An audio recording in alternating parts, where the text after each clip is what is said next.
I've studied successful people for 40 years, and though the diversity you find among them is astounding, I've found that they are all alike in one way: how they think. That is the one thing that separates successful people from unsuccessful ones. And here's the good news. How successful people think can be learned. If you change your thinking, you can change your life. Why you should change your thinking. It's hard to overstate the value of changing your thinking. Good thinking can do many things for you: generate revenue, solve problems, and create opportunities. It can take you to a whole new level, personally and professionally. It really can change your life.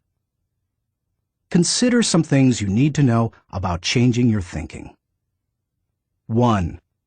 Changed thinking is not automatic.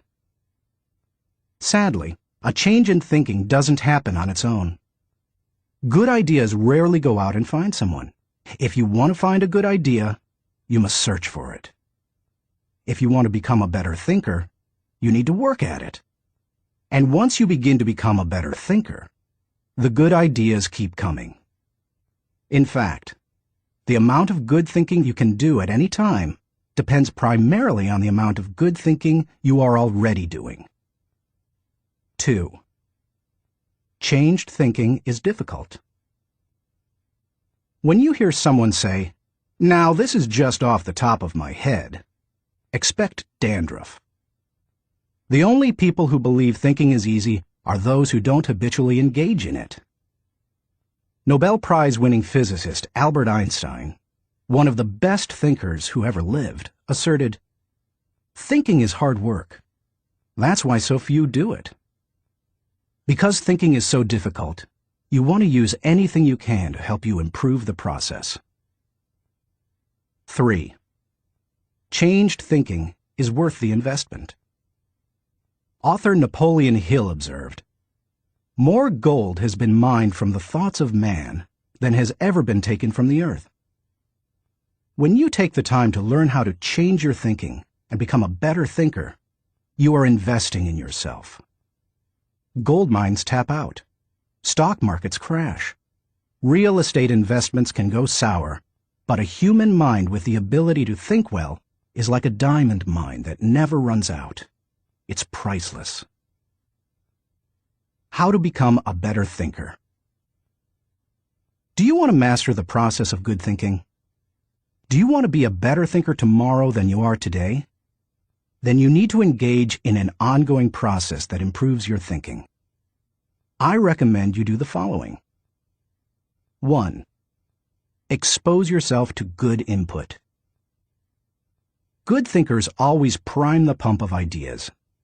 They always look for things to get the thinking process started, because what you put in always impacts what comes out. Read books, review trade magazines, listen to tapes, and spend time with good thinkers. And when something intrigues you, whether it's someone else's idea or the seed of an idea that you've come up with yourself, keep it in front of you.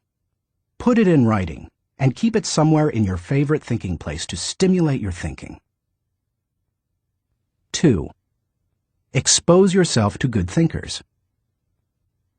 Spend time with the right people. As I worked on this section and bounced my ideas off of some key people so that my thoughts would be stretched, I realized something about myself. All of the people in my life whom I consider to be close friends or colleagues are thinkers. Now, I love all people. I try to be kind to everyone I meet, and I desire to add value to as many people as I can through conferences, books, audio lessons, etc. But the people I seek out and choose to spend time with all challenge me with their thinking and their actions. They are constantly trying to grow and learn. That's true of my wife Margaret, my close friends, and the executives who run my companies. Every one of them is a good thinker. The writer of Proverbs observed that sharp people sharpen one another, just as iron sharpens iron. If you want to be a sharp thinker, be around sharp people. 3. choose to think good thoughts. To become a good thinker, you must become intentional about the thinking process. Regularly put yourself in the right place to think, shape, stretch, and land your thoughts. Make it a priority. Remember, thinking is a discipline. Recently, I had breakfast with Dan Cathy, the president of Chick-fil-A, a fast food chain headquartered in the Atlanta area. I told him that I was working on this book, and I asked him if he made thinking time a high priority. Not only did he say yes, but he told me about what he calls his thinking schedule. It helps him to fight the hectic pace of life that discourages intentional thinking. Dan says he sets aside time just to think for half a day every 2 weeks, for 1 whole day every month, and for 2 or 3 full days every year. Dan explains, "This helps me keep the main thing, since I am so easily distracted." You may want to do something similar, or you can develop a schedule and method of your own. No matter what you choose to do, go to your thinking place, take paper and pen, and make sure you capture your ideas in writing. 4. Act on your good thoughts. Ideas have a short shelf life. You must act on them before the expiration date. World War I flying ace Eddie Rickenbacker said it all when he remarked, "I can give you a 6-word formula for success. Think things through, then follow through." 5. Allow your emotions to create another good thought. To start the thinking process, you cannot rely on your feelings. In Failing Forward, I wrote that you can act your way into feeling long before you can feel your way into action. If you wait until you feel like doing something, you will likely never accomplish it. The same is true for thinking. You cannot wait until you feel like thinking to do it. However, I found that once you engage in the process of good thinking, you can use your emotions to feed the process and create mental momentum. Try it for yourself. After you go through the disciplined process of thinking and enjoy some success, allow yourself to savor the moment and try riding the mental energy of that success. If you're like me, it's likely to spur additional thoughts and productive ideas. 6. Repeat the process. One good thought does not make a good life. The people who have one good thought and try to ride it for an entire career often end up unhappy or destitute. They are the one-hit wonders, the one-book authors, the one-message speakers, the one-time inventors who spend their life struggling to protect or promote their single idea. Success comes to those who have an entire mountain of gold that they continually mine, not those who find one nugget and try to live on it for 50 years. To become someone who can mine a lot of gold, you need to keep repeating the process of good thinking. Putting yourself in the right place to think. Becoming a good thinker isn't overly complicated. It's a discipline. If you do the 6 things I have outlined, you will set yourself up for a lifestyle of better thinking. But what do you do to come up with specific ideas on a day-to-day basis? I want to teach you the process that I've used to discover and develop good thoughts. It's certainly not the only one that works, but it has worked well for me. 1. Find a place to think your thoughts. If you go to your designated place to think, expecting to generate good thoughts, then eventually you will come up with some. Where is the best place to think? Everybody's different. Some people think best in the shower. Others, like my friend Dick Biggs, like to go to a park. For me, the best places to think are in my car, on planes, and in the spa. Ideas come to me in other places as well, such as when I'm in bed. I keep a special lighted writing pad on my nightstand for such times. I believe I often get thoughts because I make it a habit to frequently go to my thinking places. If you want to consistently generate ideas, you need to do the same thing. Find a place where you can think and plan to capture your thoughts on paper so that you don't lose them. When I found a place to think my thoughts found a place in me. 2. Find a place to shape your thoughts. Rarely do ideas come fully formed and completely worked out. Most of the time, they need to be shaped until they have substance. As my friend Dan Ryland says, they have to stand the test of clarity and questioning. During the shaping time, you want to hold an idea up to strong scrutiny. Many times a thought that seemed outstanding late at night looks pretty silly in the light of day. Ask questions about your ideas. Fine-tune them. One of the best ways to do that is to put your thoughts in writing. Professor, college president, and U.S. Senator S.I. Hayakawa wrote, "Learning to write is learning to think. You don't know anything clearly unless you can state it in writing." As you shape your thoughts, you find out whether an idea has potential. You learn what you have. You also learn some things about yourself. The shaping time thrills me because it embodies humor. The thoughts that don't work often provide comic relief. Humility. The moments when I connect with God awe me. Excitement. I love to play out an idea mentally. I call it futuring it. Creativity. In these moments, I am unhampered by reality. Fulfillment. God made me for this process. It uses my greatest gifts and gives me joy. Honesty. As I turn over an idea in my mind, I discover my true motives. Passion. When you shape a thought, you find out what you believe and what really counts. Change. Most of the changes I have made in my life resulted from thorough thinking on a subject. You can shape your thoughts almost anywhere. Just find a place that works for you, where you will be able to write things down, focus your attention without interruptions, and ask questions about your ideas. 3. Find a place to stretch your thoughts. If you come upon great thoughts and spend time mentally shaping them, don't think you're done and can stop there. If you do, you will miss some of the most valuable aspects of the thinking process. You miss bringing others in and expanding ideas to their greatest potential. Earlier in my life, I have to admit, I was often guilty of this error. I wanted to take an idea from seed thought to solution before sharing it with anyone, even the people it would most impact. I did this both at work and at home. But over the years, I have learned that you can go much farther with a team than you can go alone. I've found a kind of formula that can help you stretch your thoughts.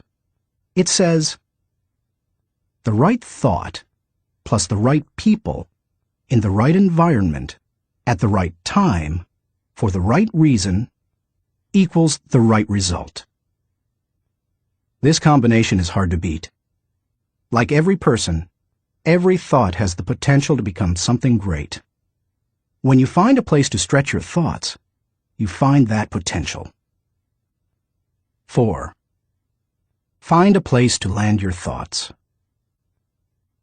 Author C.D. Jackson observes that great ideas need landing gear as well as wings. Any idea that remains only an idea doesn't make a great impact.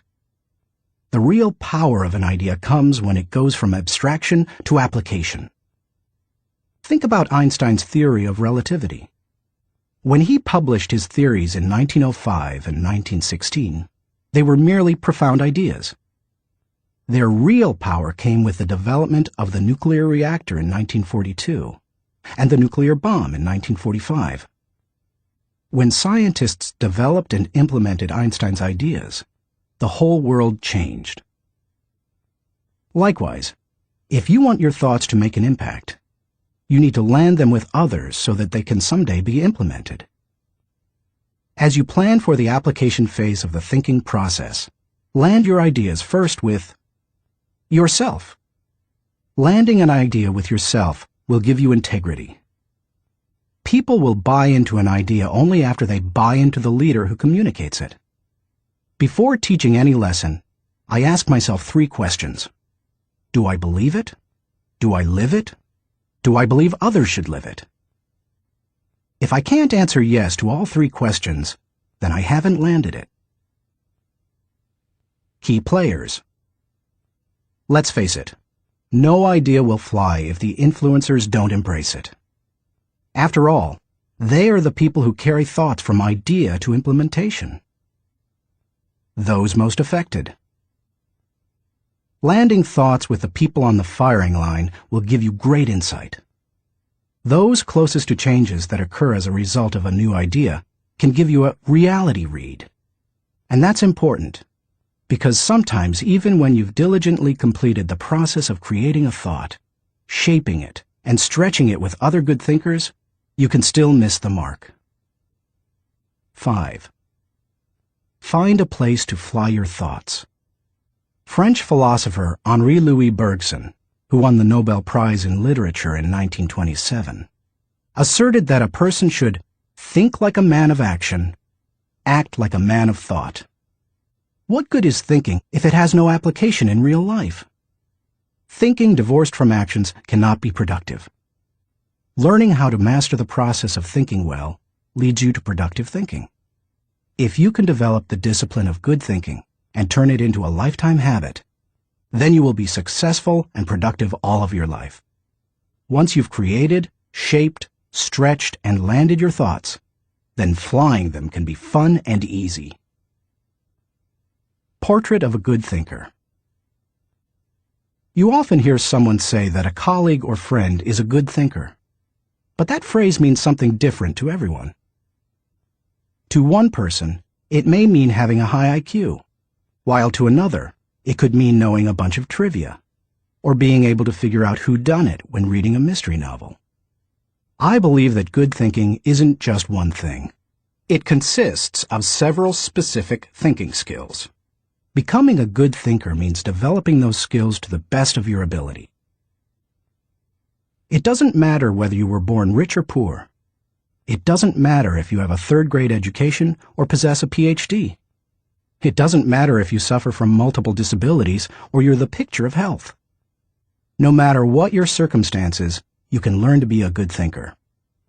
All you must do is be willing to engage in the process every day. In Built to Last, Jim Collins and Jerry Porras describe what it means to be a visionary company, the kind of company that epitomizes the pinnacle of American business. They describe those companies this way. A visionary company is like a great work of art. Think of Michelangelo's scenes from Genesis on the ceiling of the Sistine Chapel, or his statue of David. Think of a great and enduring novel like Huckleberry Finn or Crime and Punishment. Think of Beethoven's Ninth Symphony or Shakespeare's Henry V. Think of a beautifully designed building like the masterpieces of Frank Lloyd Wright or Ludwig Mies van der Rohe. You can't point to any one single item that makes the whole thing work. It's the entire work, all the pieces working together to create an overall effect that leads to enduring greatness. Good thinking is similar. You need all the thinking pieces to become the kind of person who can achieve great things. Those pieces include the following 11 skills. Seeing the wisdom of big picture thinking. Unleashing the potential of focused thinking. Discovering the joy of creative thinking. Recognizing the importance of realistic thinking. Releasing the power of strategic thinking. Feeling the energy of possibility thinking. Embracing the lessons of reflective thinking. Questioning the acceptance of popular thinking. Encouraging the participation of shared thinking. Experiencing the satisfaction of unselfish thinking. Enjoying the return of bottom-line thinking. As you read the chapters dedicated to each kind of thinking, you will discover that they do not try to tell you what to think. They attempt to teach you how to think. As you become acquainted with each skill, you will find that some you do well, others you don't. Learn to develop each of those kinds of thinking, and you will become a better thinker. Master all that you can, including the process of shared thinking, which helps you compensate for your weak areas, and your life will change. How successful people think. Chapter 1. Cultivate big picture thinking. Where success is concerned, people are not measured in inches or pounds or college degrees or family background. They are measured by the size of their thinking. David Schwartz. Big picture thinking can benefit any person in any profession. When somebody like Jack Welch tells a GE employee that the ongoing relationship with a customer is more important than the sale of an individual product, he's reminding them of the big picture. When two parents are fed up with potty training, poor grades, or fender benders, and one reminds the other that the current difficult time is only a temporary season, then they benefit from thinking big picture. Real estate developer Donald Trump quipped, "You have to think anyway, so why not think big?" Big picture thinking brings wholeness and maturity to a person's thinking. It brings perspective. It's like making the frame of a picture bigger, in the process expanding not only what you can see, but what you are able to do. Spend time with big picture thinkers, and you will find that they learn continually. Big picture thinkers are never satisfied with what they already know. They are always visiting new places, reading new books, meeting new people, learning new skills. And because of that practice, they often are able to connect the unconnected. They are lifelong learners. To help me maintain a learner's attitude, I spend a few moments every morning thinking about my learning opportunities for the day. As I review my calendar and to-do list, knowing whom I will meet that day, what I will read, which meetings I will attend, I note where I am most likely to learn something. Then I mentally cue myself to look attentively for something that will improve me in that situation. If you desire to keep learning, I want to encourage you to examine your day and look for opportunities to learn. Listen intentionally. An excellent way to broaden your experience is to listen to someone who has expertise in an area where you don't. I search for such opportunities. One year I spoke to about 900 coaches and scouts at the Senior Bowl, where graduating football players participate in their last college game. I had the opportunity, along with my son-in-law Steve Miller, to have dinner with NFL head coaches Dave Wanstead and Butch Davis. It's not often that you get such an opportunity, so I asked them questions about teamwork and spent a lot of time listening to them. At the end of the evening, as Steve and I were walking to our car, he said to me, "John, I bet you asked those coaches 100 questions tonight." "If I'm going to learn and grow," I replied, "I must know what questions to ask and know how to apply the answers to my life." Listening has taught me a lot more than talking. When you meet with people, it's good to have an agenda so that you can learn. It's a great way to partner with people who can do things you can't. Big picture thinkers recognize that they don't know lots of things.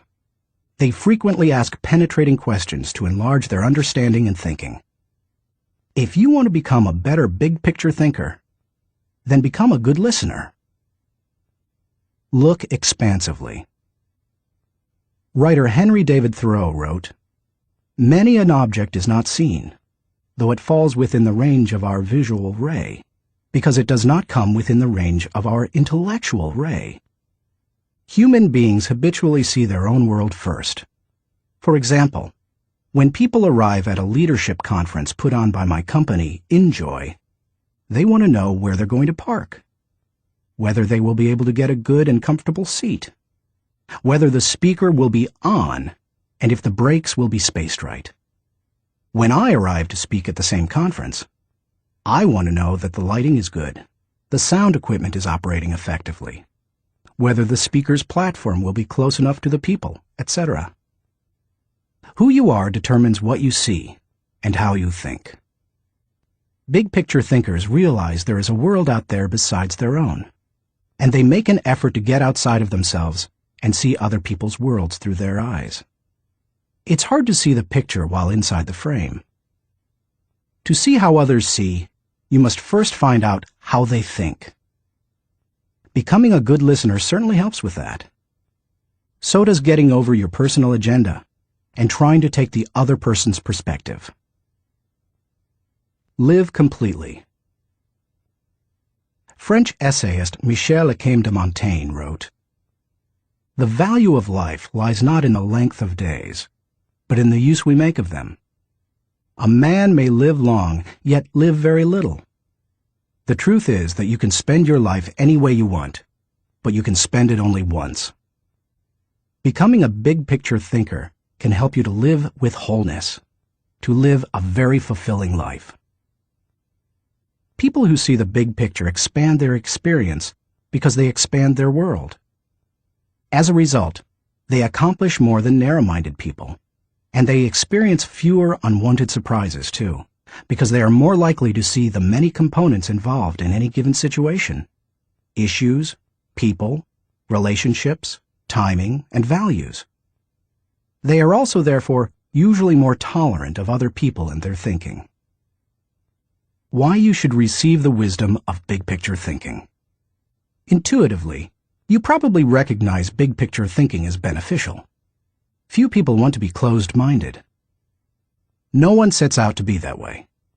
But just in case you're not completely convinced, consider several specific reasons why you should make the effort to become a better big picture thinker.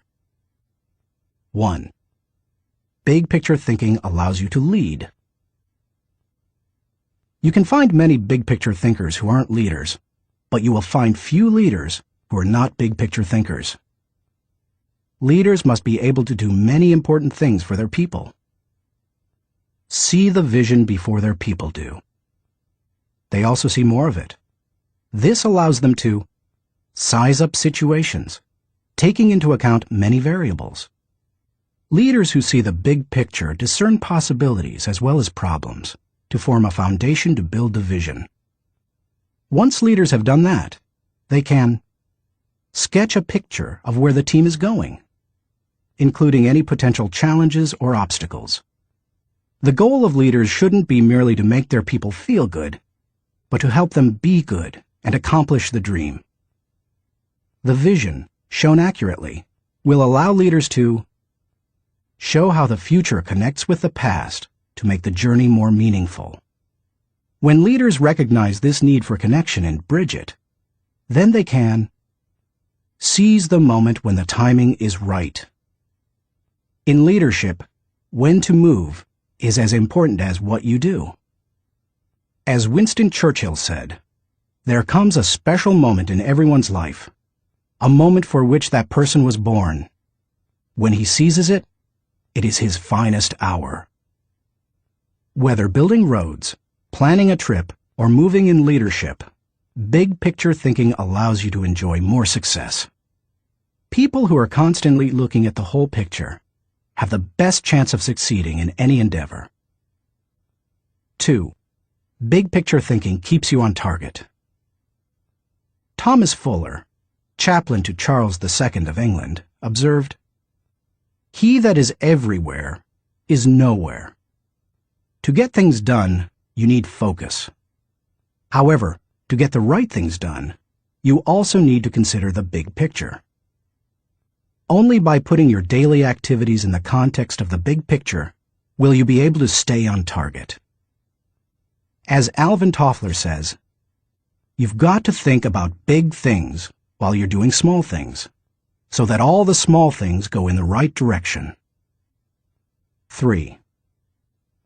Big picture thinking allows you to see what others see. One of the most important skills you can develop in human relations is the ability to see things from the other person's point of view. It's one of the keys to working with clients, satisfying customers, maintaining a marriage, rearing children, helping those who are less fortunate, etc. All human interactions are enhanced by the ability to put yourself in another person's shoes. How? Look beyond yourself, your own interests, and your own world. When you work to consider an issue from every possible angle, examine it in the light of another's history, discover the interests and concerns of others, and try to set aside your own agenda, you begin to see what others see. And that is a powerful thing. 4. Big picture thinking promotes teamwork. If you participate in any kind of team activity, then you know how important it is that team members see the whole picture, not just their own part. Anytime a person doesn't know how his work fits with that of his teammates, then the whole team is in trouble. The better the grasp team members have of the big picture, the greater their potential to work together as a team. 5. Big picture thinking keeps you from being caught up in the mundane. Let's face it, some aspects of everyday life are absolutely necessary but thoroughly uninteresting. Big picture thinkers don't let the grind get to them because they don't lose sight of the all-important overview. They know that the person who forgets the ultimate is a slave to the immediate. 6. Big picture thinking helps you to chart uncharted territory. Have you ever heard the expression, "We'll cross that bridge when we come to it"? That phrase undoubtedly was coined by someone who had trouble seeing the big picture. The world was built by people who crossed bridges in their minds long before anyone else did. The only way to break new ground or move into uncharted territory is to look beyond the immediate and see the big picture. How to acquire the wisdom of big picture thinking. If you desire to seize new opportunities and open new horizons, then you need to add big picture thinking to your abilities. To become a good thinker, better able to see the big picture, keep in mind the following suggestions. 1. Don't strive for certainty. Big picture thinkers are comfortable with ambiguity. They don't try to force every observation or piece of data into pre-formulated mental cubbyholes. They think broadly and can juggle many seemingly contradictory thoughts in their minds. If you want to cultivate the ability to think big picture, then you must get used to embracing and dealing with complex and diverse ideas. 2. Learn from every experience. Big picture thinkers broaden their outlook by striving to learn from every experience. They don't rest on their successes, they learn from them. More importantly, they learn from their failures. They can do that because they remain teachable. Varied experiences, both positive and negative, help you see the big picture. The greater the variety of experience and success, the more potential to learn you have. If you desire to be a big picture thinker, then get out there and try a lot of things. Take a lot of chances, and take time to learn after every victory or defeat. 3. Gain insight from a variety of people. Big picture thinkers learn from their experiences, but they also learn from experiences they don't have. That is, they learn by receiving insight from others, from customers, employees, colleagues, and leaders. If you desire to broaden your thinking and see more of the big picture, then seek out counselors to help you. But be wise in whom you ask for advice. Gaining insight from a variety of people doesn't mean stopping anyone and everyone in hallways and grocery store lines and asking what they think about a given subject. Be selective. Talk to people who know and care about you, who know their field, and who bring experience deeper and broader than your own. 4. Give yourself permission to expand your world. If you want to be a big picture thinker, you will have to go against the flow of the world. Society wants to keep people in boxes. Most people are married mentally to the status quo. They want what was, not what can be. They seek safety in simple answers. To think big picture, you need to give yourself permission to go a different way, to break new ground, to find new worlds to conquer. And when your world does get bigger, you need to celebrate. Never forget there is more out there in the world than what you've experienced. Keep learning, keep growing, and keep looking at the big picture. If you desire to be a good thinker, that's what you need to do. Thinking question. Am I thinking beyond myself and my world so that I process ideas with a holistic perspective? Chapter 2. Engage in focused thinking. He did each thing as if he did nothing else. Spoken of novelist Charles Dickens. Philosopher Bertrand Russell once asserted, "To be able to concentrate for a considerable time is essential to difficult achievement." Sociologist Robert Lind observed that, "Knowledge is power only if a man knows what facts are not to bother about." Focused thinking removes distractions and mental clutter, so that you can concentrate on an issue and think with clarity. Focused thinking can do several things for you. 1. Focused thinking harnesses energy toward a desired goal. Focus can bring energy and power to almost anything, whether physical or mental. If you're learning how to pitch a baseball and you want to develop a good curveball, then focused thinking while practicing will improve your technique. If you need to refine the manufacturing process of your product, focused thinking will help you develop the best method. If you want to solve a difficult mathematics problem, focused thinking helps you break through to the solution. The greater the difficulty of a problem or issue, the more focused thinking time is necessary to solve it. 2. Focused thinking gives ideas time to develop. I love to discover and develop ideas. I often bring my creative team together for brainstorming and creative thinking. When we first get together, we try to be exhaustive in our thinking in order to generate as many ideas as possible. The birthing of a potential breakthrough often results from sharing many good ideas. But to take ideas to the next level, you must shift from being expansive in your thinking to being selective. I have discovered that a good idea can become a great idea when it is given focus time. It's true that focusing on a single idea for a long time can be very frustrating. I've often spent days focusing on a thought and trying to develop it, only to find that I could not improve the idea. But sometimes, my perseverance in focused thinking pays off. That brings me great joy. And when focused thinking is at its best, not only does the idea grow, but so do I. 3. Focused thinking brings clarity to the target. I consider golf one of my favorite hobbies. It's a wonderfully challenging game. I like it because the objectives are so clear. Professor William Mobley of the University of South Carolina made the following observation about golf. One of the most important things about golf is the presence of clear goals. You see the pins, you know the par. It's neither too easy nor unattainable. You know your average score, and there are competitive goals.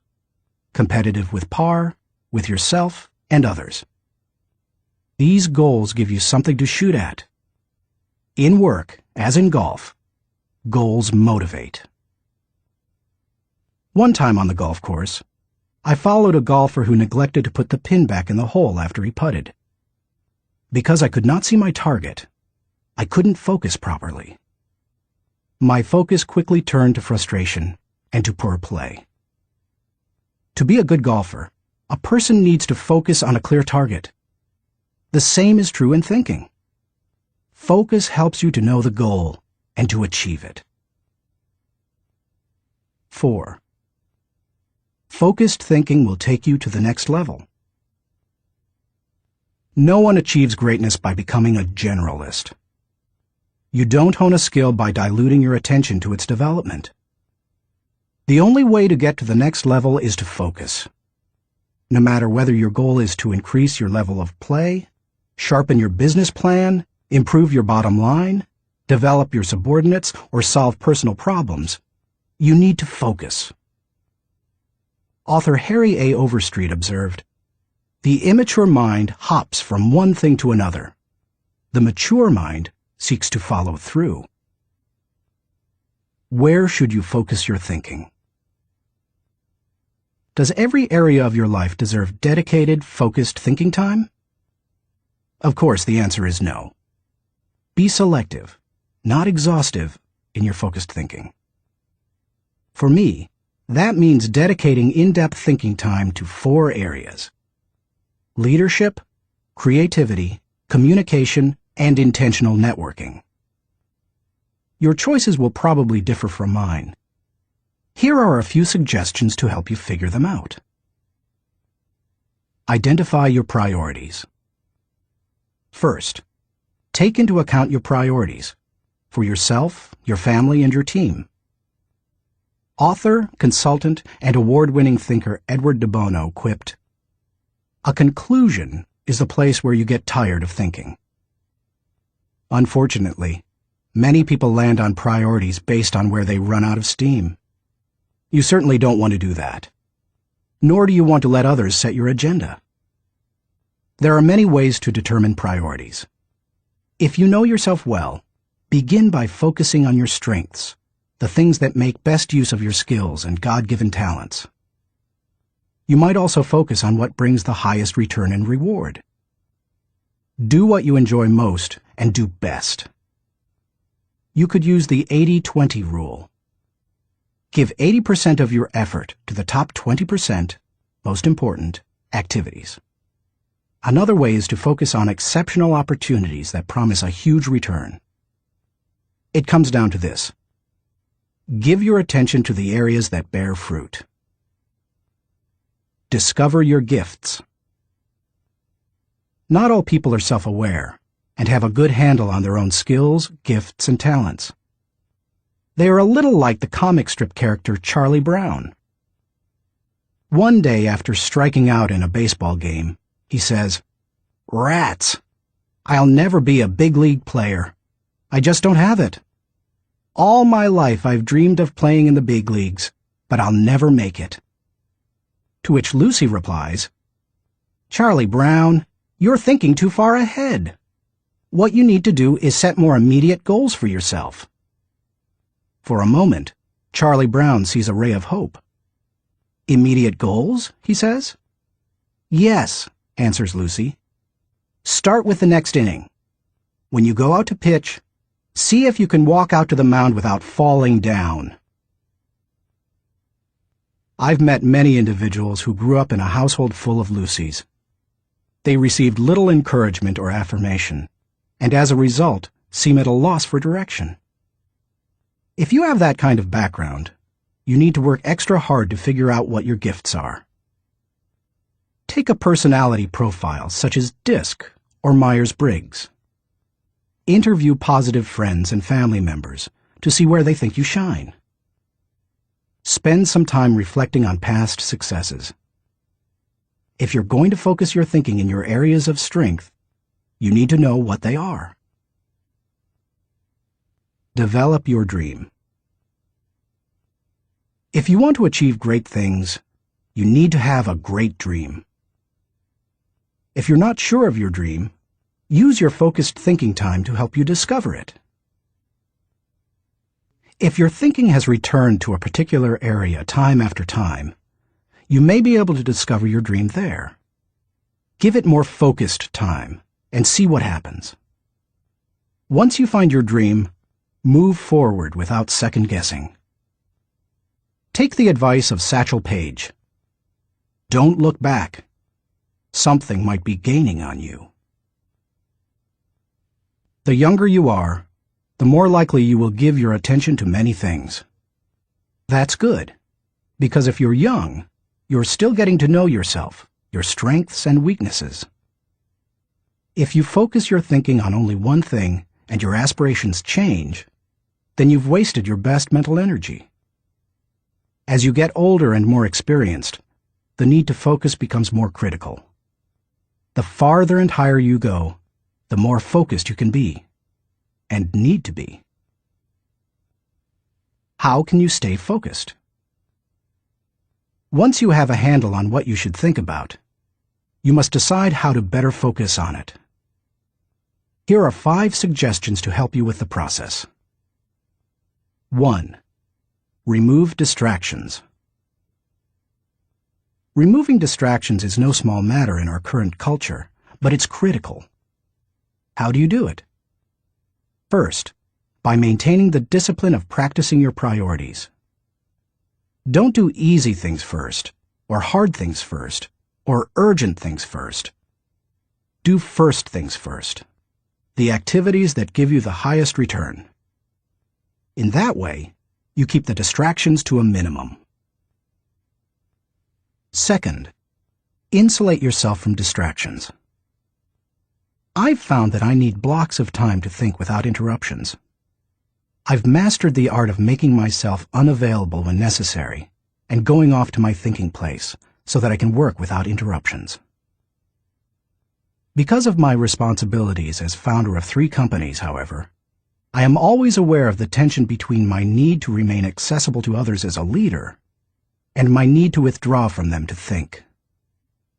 The best way to resolve the tension is to understand the value of both activities. Walking slowly through the crowd allows me to connect with people and know their needs. Withdrawing from the crowd allows me to think of ways to add value to them. My advice to you is to place value on and give attention to both. If you naturally withdraw, then make sure to get out among people more often. If you're always on the go and rarely withdraw for thinking time, then remove yourself periodically so that you can unleash the potential of focused thinking. And wherever you are, be there. 2. Make time for focused thinking. Once you have a place to think, you need the time to think. Because of the fast pace of our culture, people tend to multitask, but that's not always a good idea. Switching from task to task can cost you up to 40% efficiency. According to researchers, if you're trying to accomplish many things at the same time, you'll get more done by focusing on one task at a time, not by switching constantly from one task to another. Years ago, I realized that my best thinking time occurs in the morning. Whenever possible, I reserve my mornings for thinking and writing. One way to gain time for focused thinking is to impose upon yourself a rule that one company implemented. Don't allow yourself to look at email until after 10 a.m. Instead, focus your energies on your number 1 priority. Put non-productive time wasters on hold so that you can create thinking time for yourself. 3. Keep items of focus before you. Ralph Waldo Emerson, the great transcendental thinker, believed, concentration is the secret of strength in politics, in war, in trade, in short, in all management of human affairs. To help me concentrate on the things that matter, I work to keep important items before me.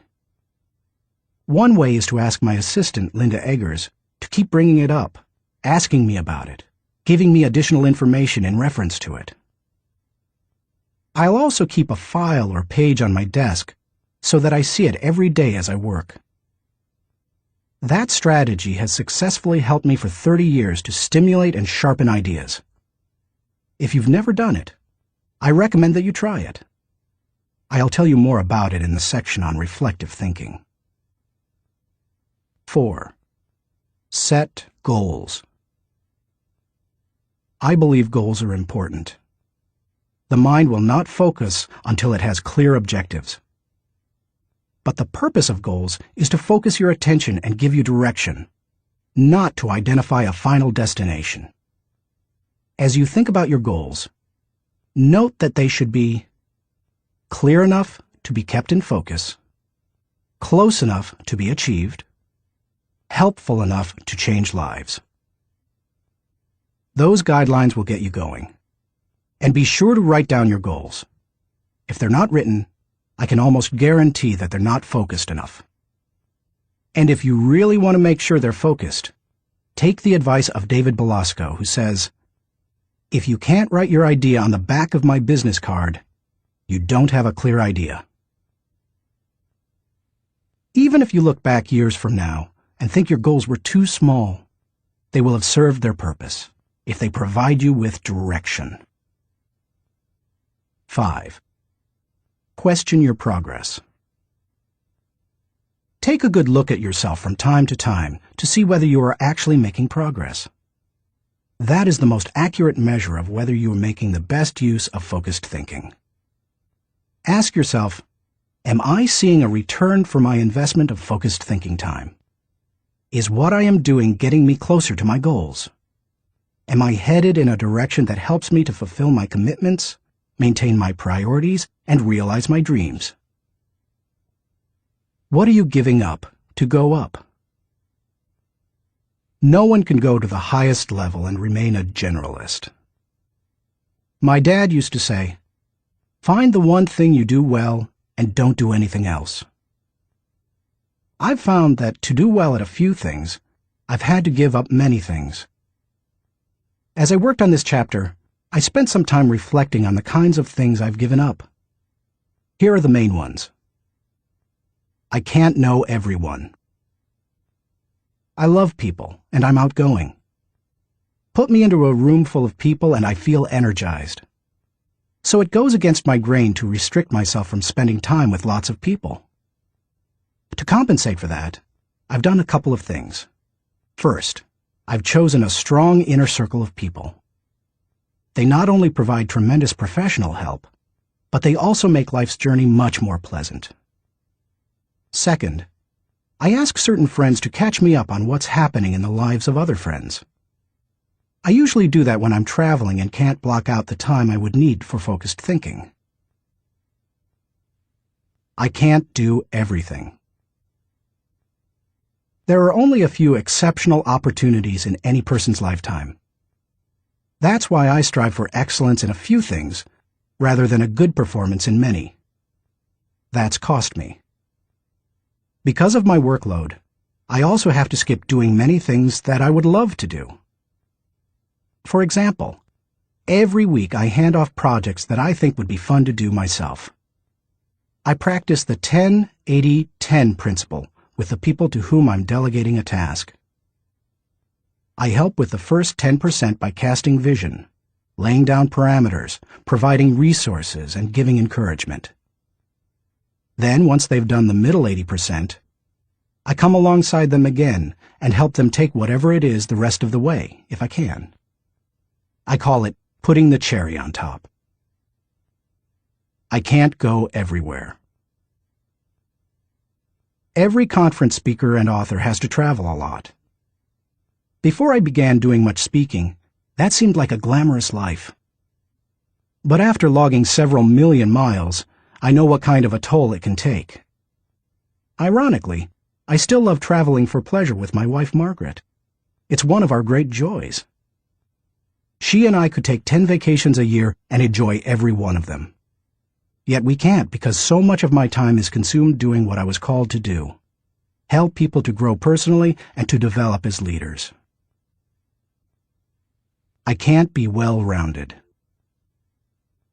Being focused also keeps me from being well-rounded. I tell people, 99% of everything in life I don't need to know about. I try to focus on the 1% that gives me the highest return. And of the remaining 99, Margaret keeps me aware of whatever I need to know. It's one of the ways I keep from getting totally out of balance in my life. Being willing to give up some of the things you love in order to focus on what has the greatest impact isn't an easy lesson to learn. But the earlier you embrace it, the sooner you can dedicate yourself to excellence in what matters most. Thinking question. Am I dedicated to removing distractions and mental clutter so that I can concentrate with clarity on the real issue? Chapter 3. Harness Creative Thinking. The joy is in creating, not maintaining. Vince Lombardi, NFL Hall of Fame coach. Creativity is pure gold, no matter what you do for a living. Annette Moser-Wellman, author of The 5 Faces of Genius, asserts, "The most valuable resource you bring to your work and to your firm is your creativity. More than what you get done, more than the role you play, more than your title, more than your output, it's your ideas that matter." Despite the importance of a person's ability to think with creativity, few people seem to possess the skill in abundance. If you're not as creative as you would like to be, you can change your way of thinking. Creative thinking isn't necessarily original thinking. In fact, I think people mythologize original thought. Most often, creative thinking is a composite of other thoughts discovered along the way. Even the great artists, whom we consider highly original, learned from their masters, modeled their work on that of others, and brought together a host of ideas and styles to create their own work. Study art, and you will see threads that run through the work of all artists and artistic movements, connecting them to other artists who went before them. Characteristics of creative thinkers. Perhaps you're not even sure what I mean when I ask whether you are a creative thinker. Consider some characteristics that creative thinkers have in common.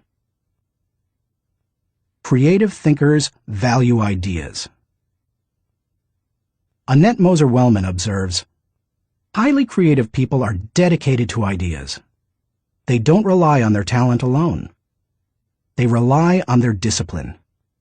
Their imagination is like a second skin. They know how to manipulate it to its fullest." Creativity is about having ideas, lots of them. You will have ideas only if you value ideas. Creative thinkers explore options. I've yet to meet a creative thinker who didn't love options. Exploring a multitude of possibilities helps to stimulate the imagination, and imagination is crucial to creativity. As Albert Einstein put it, imagination is more important than knowledge. People who know me well will tell you that I place a very high value on options. Why? Because they provide the key to finding the best answer, not the only answer. Good thinkers come up with the best answers. They create backup plans that provide them with alternatives. They enjoy freedom that others do not possess, and they will influence and lead others. Creative thinkers embrace ambiguity. Writer H.L. Mencken said, "It is the dull man who is always sure, and the sure man who is always dull." Creative people don't feel the need to stamp out uncertainty. They see all kinds of inconsistencies and gaps in life, and they often take delight in exploring those gaps, or in using their imagination to fill them in. Creative thinkers celebrate the offbeat. Creativity, by its very nature, often explores off the beaten path and goes against the grain. Diplomat and longtime president of Yale University, Kingman Brewster, said, "There is a correlation between the creative and the screwball, so we must suffer the screwball gladly." To foster creativity in yourself or others, be willing to tolerate a little oddness. Creative thinkers connect the unconnected. Because creativity utilizes the ideas of others, there's great value in being able to connect one idea to another, especially to seemingly unrelated ideas. Graphic designer Tim Hansen says, "Creativity is especially expressed in the ability to make connections, to make associations, to turn things around and express them in a new way. Creating additional thoughts is like taking a trip in your car. You may know where you are going, but only as you move toward your destination can you see and experience things in a way not possible before you started. Creative thinking works something like this. Think, then collect, then create, then correct, then connect. Once you begin to think, you are free to collect. You ask yourself, what material relates to this thought? Once you have the material, you ask, what ideas can make the thought better? That can start to take an idea to the next level. After that, you can correct or refine it by asking, what changes can make these ideas better? Finally, you connect the ideas by positioning them in the right context to make the thought complete and powerful. Creative thinkers don't fear failure. Creativity demands the ability to be unafraid of failure, because creativity equals failure. You may be surprised to hear such a statement, but it's true. Charles Frankel asserts that anxiety is the essential condition of intellectual and artistic creation. Creativity requires a willingness to look stupid. It means getting out on a limb, knowing that the limb often breaks. Creative people know these things and still keep searching for new ideas. They just don't let the ideas that don't work prevent them from coming up with more ideas that do work. Why you should discover the joy of creative thinking. Creativity can improve a person's quality of life. Here are 5 specific things creative thinking has the potential to do for you. 1. Creative thinking adds value to everything. Wouldn't you enjoy a limitless reservoir of ideas that you could draw upon at any time? That's what creative thinking gives you. For that reason, no matter what you are currently able to do, creativity can increase your capabilities.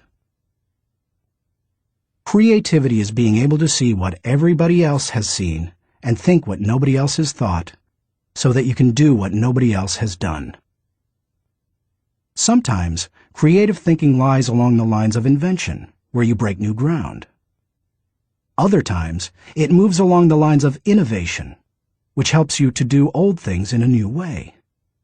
But either way, it's seeing the world through sufficiently new eyes so that new solutions appear. That always adds value. 2. Creative thinking compounds. Over the years, I've found that creative thinking is hard work, but creative thinking compounds, given enough time and focus. Perhaps more than any other kind of thinking, creative thinking builds on itself and increases the creativity of the thinker. Poet Maya Angelou observed, "You can't use up creativity. The more you use, the more you have." Sadly, too often creativity is smothered rather than nurtured. There has to be a climate in which new ways of thinking, perceiving, questioning are encouraged. If you cultivate creative thinking in an environment that nurtures creativity, there's no telling what kind of ideas you can come up with. I'll talk more on that later. 3. Creative thinking draws people to you and your ideas. Creativity is intelligence having fun. People admire intelligence, and they are always attracted to fun, so the combination is fantastic. If anyone could be said to have fun with his intelligence, it was Leonardo da Vinci. The diversity of his ideas and expertise staggers the mind. He was a painter, architect, sculptor, anatomist, musician, inventor, and engineer. The term Renaissance man was coined because of him. Just as people were drawn to Da Vinci and his ideas during the Renaissance, they are drawn to creative people today. If you cultivate creativity, you will become more attractive to other people, and they will be drawn to you. 4. Creative thinking helps you learn more. Author and creativity expert Ernie Zielinski says, "Creativity is the joy of not knowing it all. The joy of not knowing it all refers to the realization that we seldom, if ever, have all the answers. We always have the ability to generate more solutions to just about any problem. Being creative is being able to see or imagine a great deal of opportunity to life's problems. Creativity is having options." It almost seems too obvious to say, but if you are always actively seeking new ideas, you will learn. Creativity is teachability. It's seeing more solutions than problems. And the greater the quantity of thoughts, the greater the chance for learning something new. 5. Creative thinking challenges the status quo. If you desire to improve your world, or even your own situation, then creativity will help you. The status quo and creativity are incompatible. Creativity and innovation always walk hand in hand. How to discover the joy of creative thinking. At this point, you may be saying, "Okay, I'm convinced that creative thinking is important. But how do I find the creativity within me? How do I discover the joy of creative thought?" Here are 5 ways to do it. 1. Remove creativity killers. Economics professor and humor author Stephen Leacock said, "Personally, I would sooner have written Alice in Wonderland than the whole Encyclopedia Britannica." He valued the warmth of creativity over cold facts. If you do too, then you need to eliminate attitudes that devalue creative thinking. Take a look at the following phrases. They are almost guaranteed to kill creative thinking anytime you hear or think them. "I'm not a creative person." "Follow the rules." "Don't ask questions." "Don't be different." "Stay within the lines." "There is only one way." "Don't be foolish." "Be practical." "Be serious." "Think of your image." "That's not logical." "It's not practical." "It's never been done." "It can't be done." "It didn't work for them." "We tried that before." "It's too much work." "We can't afford to make a mistake." "It will be too hard to administer." "We don't have the time." "We don't have the money." "Yes, but..." Play is frivolous. Failure is final. If you think you have a great idea, don't let anyone talk you out of it, even if it sounds foolish.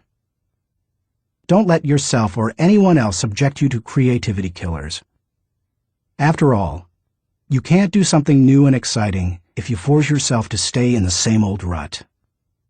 Don't just work harder at the same old thing. Make a change. 2. Think creatively by asking the right questions. Creativity is largely a matter of asking the right questions. Management trainer Sir Anthony Jay said, "The uncreative mind can spot wrong answers, but it takes a creative mind to spot wrong questions." Wrong questions shut down the process of creative thinking. They direct thinkers down the same old path, or they chide them into believing that thinking isn't necessary at all.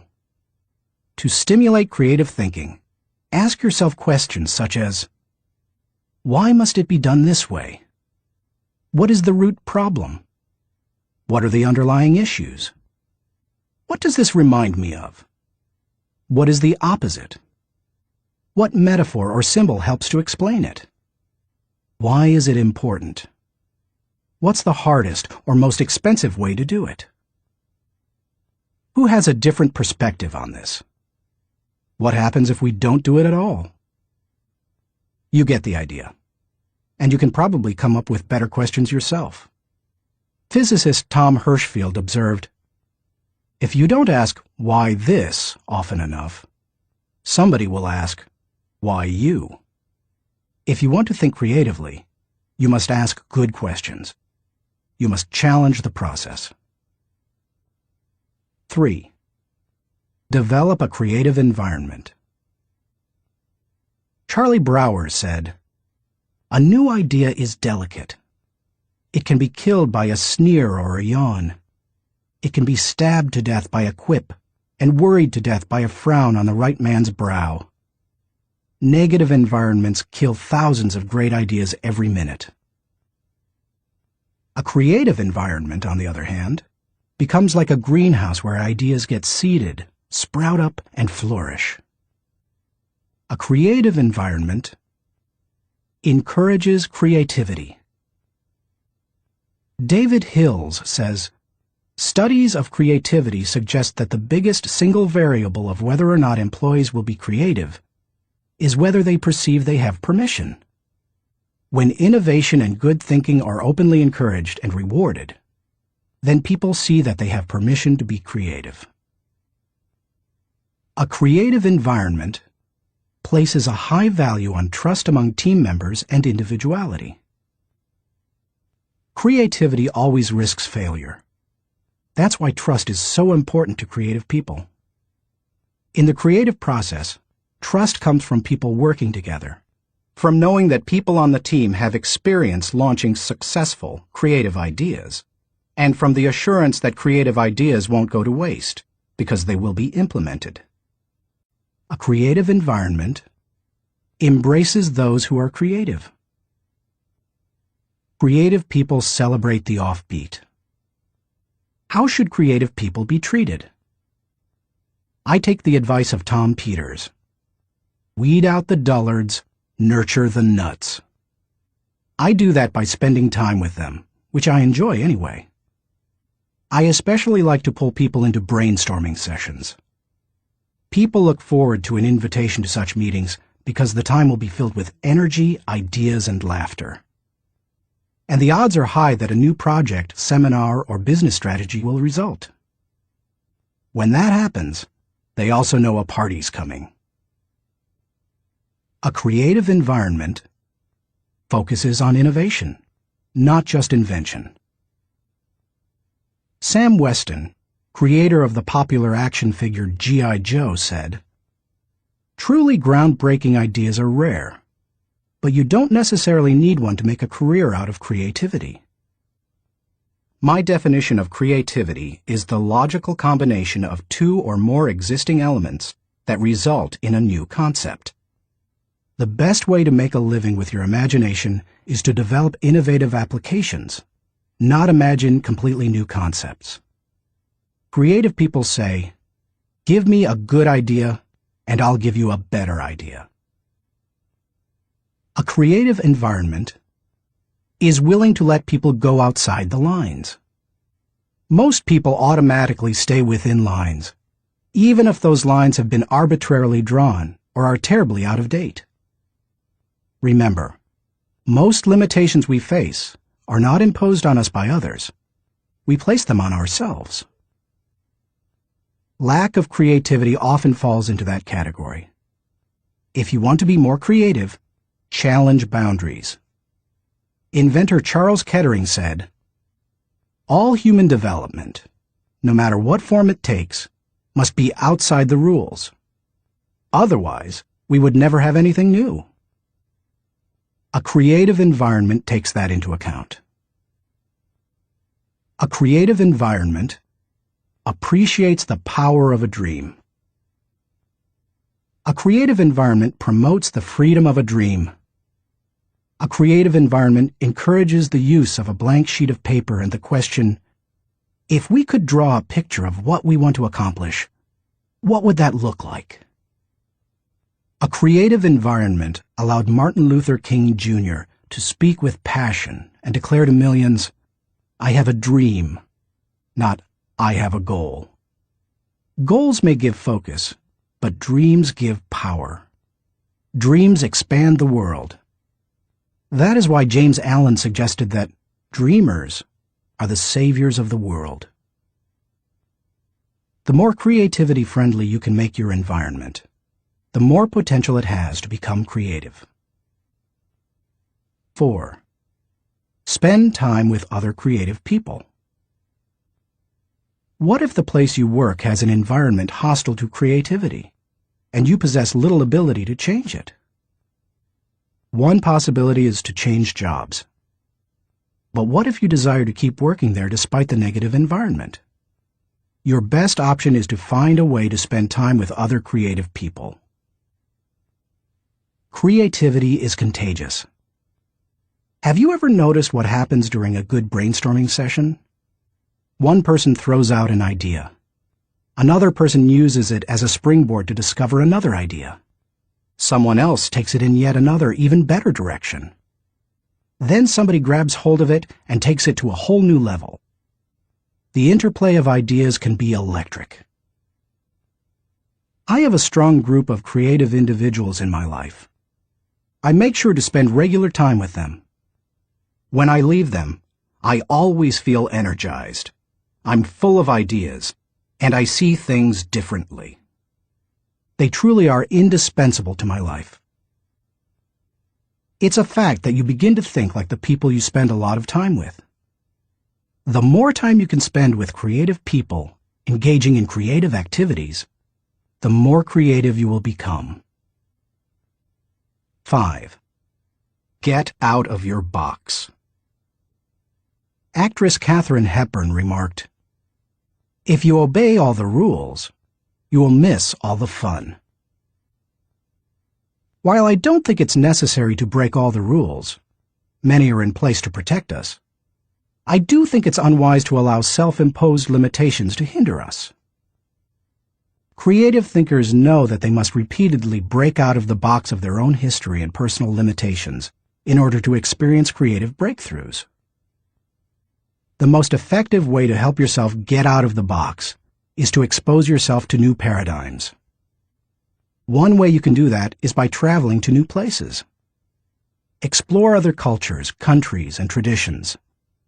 Find out how people very different from you live and think. Another is to read on new subjects. I'm naturally curious and love to learn, but I still have a tendency to read books only on my favorite subjects, such as leadership. I sometimes have to force myself to read books that broaden my thinking, because I know it's worth it. If you want to break out of your own box, get into somebody else's. Read broadly. Many people mistakenly believe that if individuals aren't born with creativity, they will never be creative. But you can see from the many strategies and examples I've given that creativity can be cultivated in the right supportive environment. Thinking question. Am I working to break out of my box of limitations so that I explore ideas and options to experience creative breakthroughs? Chapter 4. Employ realistic thinking. The first responsibility of a leader is to define reality. Max Dupree, Chairman of the Board of Herman Miller Incorporated. As anyone knows who's been out of school for a few years, there's usually a huge gap between a college education and the reality of the working world. Honestly, early in my career, I went out of my way to avoid too much realistic thinking because I thought it would interfere with my creative thinking. But as I've grown, I've come to realize that realistic thinking adds to my life. Reality check. Reality is the difference between what we wish and what is. It took some time for me to evolve into a realistic thinker. The process went in phases. First, I did not engage in realistic thinking at all. After a while, I realized that it was necessary, so I began to engage in it occasionally. But I didn't like it, because I thought it was too negative. And any time I could delegate it, I did. Eventually, I found that I had to engage in realistic thinking if I was going to solve problems and learn from my mistakes. And in time, I became willing to think realistically before I got in trouble and make it a continual part of my life. Today, I encourage my key leaders to think realistically. we make realistic thinking the foundation of our business because we derive certainty and security from it. Why you should recognize the importance of realistic thinking. If you're a naturally optimistic person as I am, you may not possess great desire to become a more realistic thinker. But cultivating the ability to be realistic in your thinking will not undermine your faith in people, nor will it lessen your ability to see and seize opportunities. Instead, it will add value to you in other ways. 1. Realistic thinking minimizes downside risk. Actions always have consequences. Realistic thinking helps you to determine what those consequences could be. And that's crucial, because only by recognizing and considering consequences can you plan for them. If you plan for the worst-case scenario, you can minimize the downside risk. 2. Realistic thinking gives you a target and a game plan. I've known business people who were not realistic thinkers. Here's the good news. They were very positive and had a high degree of hope for their business. Here's the bad news. Hope is not a strategy. Realistic thinking leads to excellence in leadership and management because it requires people to face reality. They begin to define their target and develop a game plan to hit it. When people engage in realistic thinking, they also begin to simplify practices and procedures, which results in better efficiency. Truthfully, in business, only a few decisions are important. Realistic thinkers understand the difference between the important decisions and those that are merely necessary in the normal course of business. The decisions that matter relate directly to your purpose. James Allen was right when he wrote, "Until thought is linked with purpose, there is no intelligent accomplishment." 3. Realistic thinking is a catalyst for change.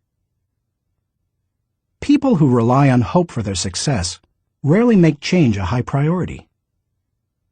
If you have only hope, you imply that achievement and success are out of your hands. It's a matter of luck or chance. Why bother changing? Realistic thinking can dispel that kind of wrong attitude. There's nothing like staring reality in the face to make a person recognize the need for change. Change alone doesn't bring growth, but you cannot have growth without change. 4. Realistic thinking provides security. Anytime you have thought through the worst that can happen, and you have developed contingency plans to meet it, you become more confident and secure. It's reassuring to know that you are unlikely to be surprised. Disappointment is the difference between expectations and reality. Realistic thinking minimizes the difference between the two. 5. Realistic thinking gives you credibility.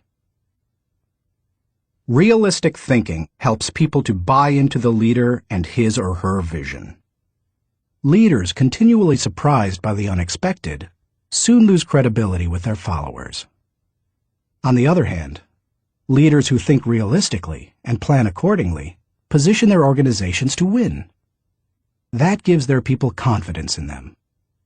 The best leaders ask realistic questions before casting vision. They ask themselves things like, is it possible? Does this dream include everyone or just a few? Have I identified and articulated the areas that will make this dream difficult to achieve? 6. Realistic thinking provides a foundation to build on. Thomas Edison observed, "The value of a good idea is in using it." The bottom line on realistic thinking is that it helps you to make an idea usable by taking away the wish factor. Most ideas and efforts don't accomplish their intended results because they rely too much on what we wish rather than what is. You can't build a house in midair. It needs a solid foundation. Ideas and plans are the same. They need something concrete on which to build. Realistic thinking provides that solid foundation. 7. Realistic thinking is a friend to those in trouble. If creativity is what you would do if you were unafraid of the possibility of failure, then reality is dealing with failure if it does happen.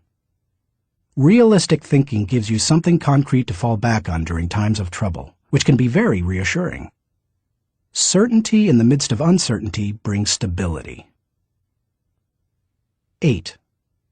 Realistic thinking brings the dream to fruition. British novelist John Galsworthy wrote, "Idealism increases in direct proportion to one's distance from the problem. If you don't get close enough to a problem, you can't tackle it.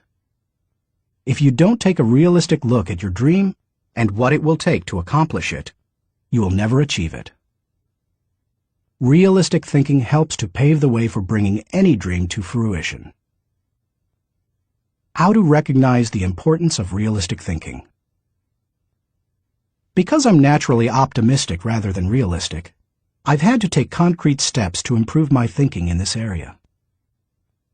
Here are 5 things I do to improve my realistic thinking.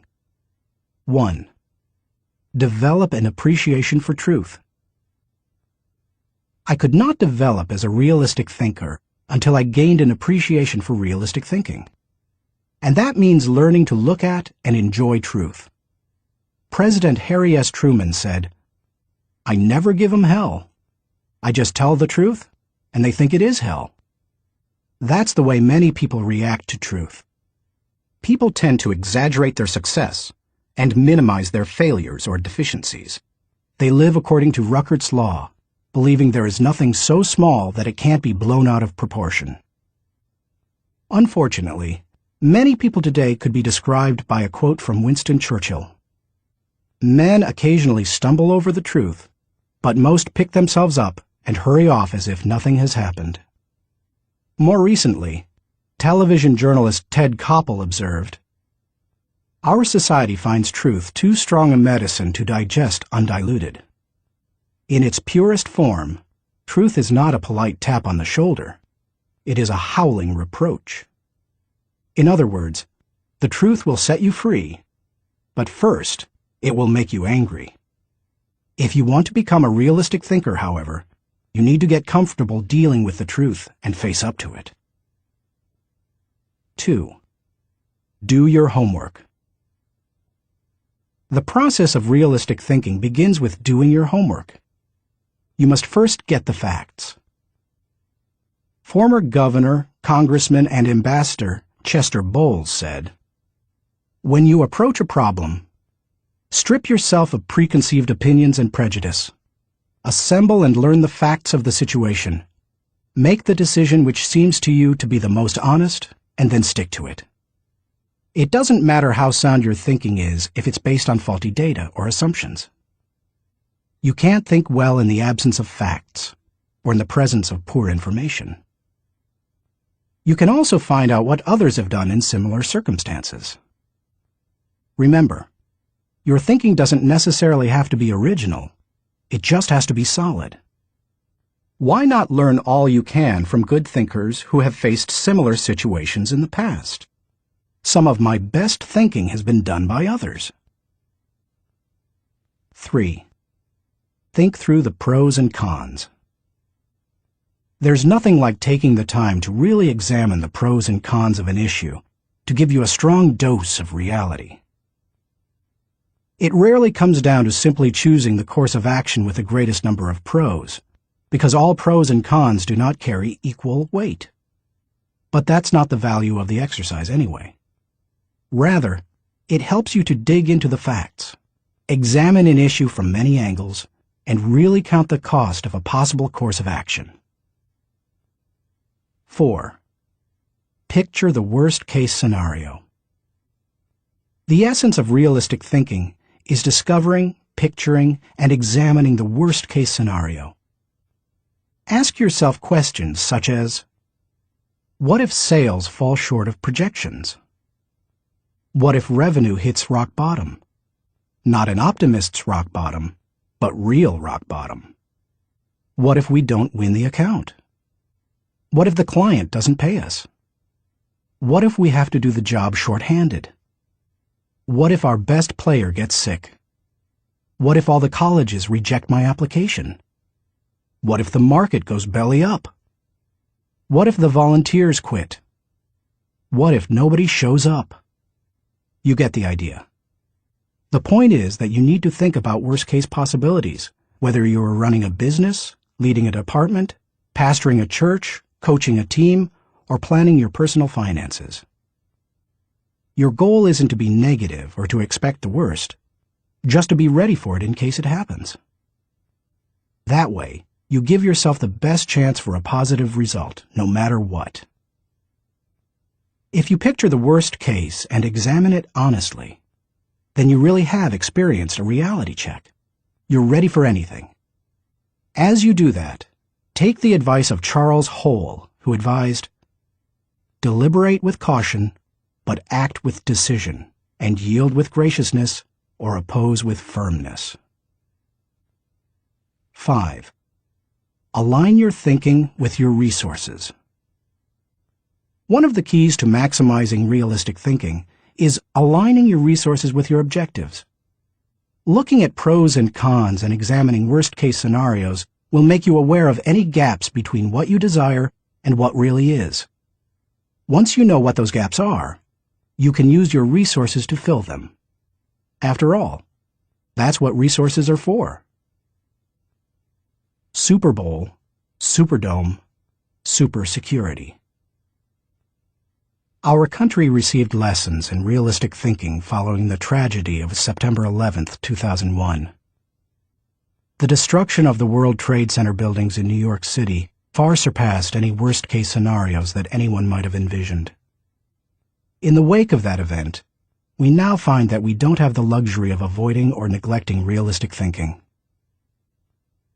I was reminded of that on Sunday, February 3, 2002, when I attended the Super Bowl in New Orleans, Louisiana. I had been to the big game twice before to root for the home team, first San Diego and later Atlanta, and had seen both teams lose. But I had never been to a game like this. The occasion had been designated a national security special event. That meant that the U.S. Secret Service would be overseeing it. Military personnel would work with local law enforcement, and security would be of the highest caliber. The Secret Service brought in several hundred agents and secured the area. In preparation for the game, access to the Superdome was highly restricted, with intensified screening. Officials blocked off roads, closed the nearby interstate, and designated the area a no-fly zone. We arrived early at the Dome. Officials suggested fans arrive up to 5 hours ahead of game time, and we immediately saw evidence of the precautionary measures. 8-foot fences surrounded the whole area, and concrete barriers prevented unauthorized vehicles from getting close to the building. We could see sharpshooters positioned at various locations, including on the roof of some adjacent buildings. When we reached a gate, police officers and security personnel patted us down and examined everyone's belongings. After that, they directed us to go through metal detectors. Only then did they allow us into the stadium. That's all well and good, you may be saying, but what would have happened had there been a terrorist attack? The Secret Service had that covered too, because they had prepared for the worst-case scenario. Evacuation plans had been put into place, and personnel at the Superdome had been drilled to make sure everyone knew what to do in case of an emergency. New Orleans Mayor Mark Morial said the day before the Super Bowl, "We want to send a message to all visitors that New Orleans is going to be the safest place in America." We got the message. We didn't feel the least bit worried. That's what happens when leaders recognize the importance of realistic thinking. Thinking question. Am I building a solid mental foundation on facts so that I can think with certainty? Chapter 5. Utilize strategic thinking. Most people spend more time planning their summer vacation than planning their lives. Source unknown. When you hear the words strategic thinking, what comes to mind? Do visions of business plans dance in your head? Do you conjure up marketing plans, the kind that can turn a company around? Perhaps you contemplate global politics, or you recall some of history's greatest military campaigns. Hannibal crossing the Alps to surprise the Roman army, Charlemagne's conquest of Western Europe, or the Allies' D-Day invasion of Normandy. Perhaps, but strategy doesn't have to be restricted to military action, or even to business. Strategic thinking can make a positive impact on any area of life. Plan your life, live your plan. I've observed that most people try to plan their lives one day at a time. They wake up, make up their to-do list, and dive into action. Although some people aren't even that strategic. Fewer individuals plan their lives 1 week at a time. They review their calendar for the week, check their appointments, review their goals, and then get to work. They generally outachieve most of their daily planning colleagues.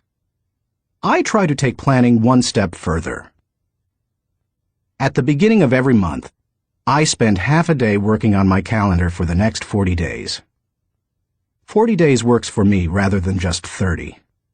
That way, I get a jump on the next month and don't get surprised. I begin by reviewing my travel schedule and planning activities with my family. Then I review what projects, lessons, and other objectives I want to accomplish during those 5 to 6 weeks. Then I start blocking out days and times for thinking, writing, working, meeting with people, etc. I set times to do fun things, such as seeing a show, watching a ball game, or playing golf. I also set aside small blocks of time to compensate for the unexpected. By the time I'm done, I can tell you nearly everything I'll be doing almost hour by hour during the coming weeks.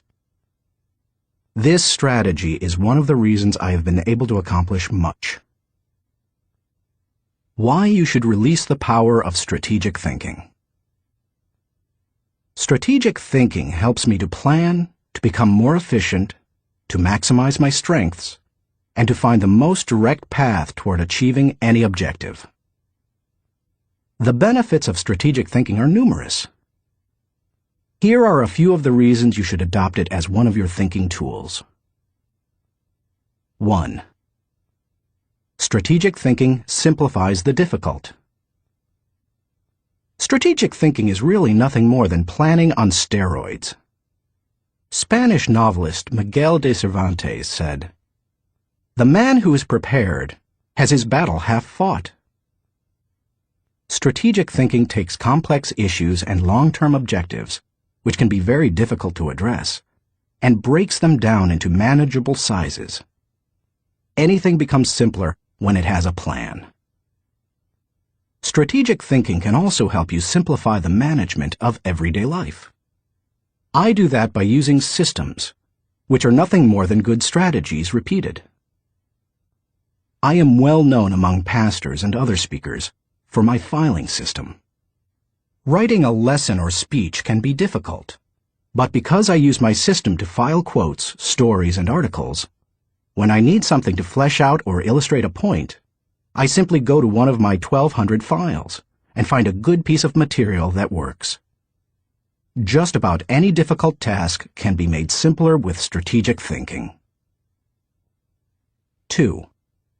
Strategic thinking prompts you to ask the right questions. Do you want to break down complex or difficult issues? Then ask questions. Strategic thinking forces you through this process. Take a look at the following questions developed by my friend Bob Beal, the author of Master Planning. Direction. What should we do next? Why? Organization. Who is responsible for what? Who is responsible for whom? Do we have the right people in the right places? Cash. What is our projected income, expense, net? Can we afford it? How can we afford it? Tracking. Are we on target? Overall evaluation. Are we achieving the quality we expect and demand of ourselves? Refinement. How can we be more effective and more efficient, move toward the ideal? These may not be the only questions you need to ask to begin formulating a strategic plan, but they are certainly a good start. 3. Strategic thinking prompts customization. General George S. Patton observed, "Successful generals make plans to fit circumstances, but do not try to create circumstances to fit plans." All good strategic thinkers are precise in their thinking. They try to match the strategy to the problem, because strategy isn't a one-size-fits-all proposition. Sloppy or generalized thinking is an enemy of achievement.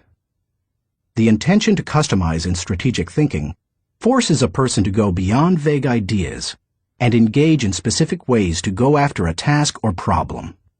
It sharpens the mind. 4. Strategic thinking prepares you today for an uncertain tomorrow. Strategic thinking is the bridge that links where you are to where you want to be. It gives direction and credibility today and increases your potential for success tomorrow. It is, as Mary Webb suggests, like saddling your dreams before you ride them. 5. Strategic thinking reduces the margin of error. Anytime you shoot from the hip or go into a totally reactive mode, you increase your margin for error. It's like a golfer stepping up to a golf ball and hitting it before lining up the shot. Misaligning a shot by just a few degrees can send the ball 100 yards off target. Strategic thinking, however, greatly reduces that margin for error. It lines up your actions with your objectives, just as lining up a shot in golf helps you to put the ball closer to the pin. The better aligned you are with your target, the better the odds that you will be going in the right direction. 6. Strategic thinking gives you influence with others. One executive confided in another, "Our company has a short-range plan and a long-range plan. Our short-range plan is to stay afloat long enough to make it to our long-range plan." That's hardly a strategy, yet that's the position where some business leaders put themselves. There's more than one problem with neglecting strategic thinking in that way. Not only does it fail to build the business, but it also loses the respect of everyone involved with the business. The one with the plan is the one with the power. It doesn't matter in what kind of activity you're involved. Employees want to follow the business leader with a good business plan. Volunteers want to join the pastor with a good ministry plan. Children want to be with the adult who has the well-thought-out vacation plan. If you practice strategic thinking, others will listen to you, and they will want to follow you. If you possess a position of leadership in an organization, strategic thinking is essential. How to release the power of strategic thinking. To become a better strategic thinker, able to formulate and implement plans that will achieve the desired objective, take the following guidelines to heart. 1. Break down the issue. The first step in strategic thinking is to break down an issue into smaller, more manageable parts, so that you can focus on them more effectively. How you do it is not as important as just doing it. You might break an issue down by function. That's what automotive innovator Henry Ford did when he created the assembly line. And that's why he said, "Nothing is particularly hard if you divide it into small jobs." How you break down an issue is up to you, whether it's by function, timetable, responsibility, purpose, or some other method. The point is that you need to break it down. Only one person in a million can juggle the whole thing in his head and think strategically to create solid, viable plans. 2. Ask why before how. When most people begin using strategic thinking to solve a problem or plan a way to meet an objective, they often make the mistake of jumping the gun and trying immediately to figure out how to accomplish it. Instead of asking how, they should first ask why. If you jump right into problem-solving mode, how are you going to know all the issues? Eugene G. Grace says, "Thousands of engineers can design bridges, calculate strains and stresses, and draw up specifications for machines. But the great engineer is the man who can tell whether the bridge or the machine should be built at all, where it should be built, and when." Asking why helps you to think about all the reasons for decisions. It helps you to open your mind to possibilities and opportunities. The size of an opportunity often determines the level of resources and effort that you must invest. Big opportunities allow for big decisions. If you jump to how too quickly, you might miss that. 3. Identify the real issues and objectives. William Feather, author of The Business of Life, said, "Before it can be solved, a problem must be clearly defined. Too many people rush to solutions, and as a result, they end up solving the wrong problem. To avoid that, ask probing questions to expose the real issues. Challenge all of your assumptions. Collect information even after you think you've identified the issue. You may still have to act with incomplete data, but you don't want to jump to a conclusion before you gather enough information to begin identifying the real issue. Begin by asking, what else could be the real issue? You should also remove any personal agenda. More than almost anything else, that can cloud your judgment. Discovering your real situation and objectives is a major part of the battle. Once the real issues are identified, the solutions are often simple. 4. Review your resources. I already mentioned how important it is to be aware of your resources, but it bears repeating. A strategy that doesn't take into account resources is doomed to failure. Take an inventory. How much time do you have? How much money?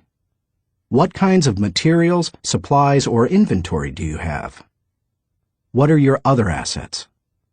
What liabilities or obligations will come into play? Which people on the team can make an impact? You know your own organization and profession. Figure out what resources you have at your disposal. 5. Develop your plan.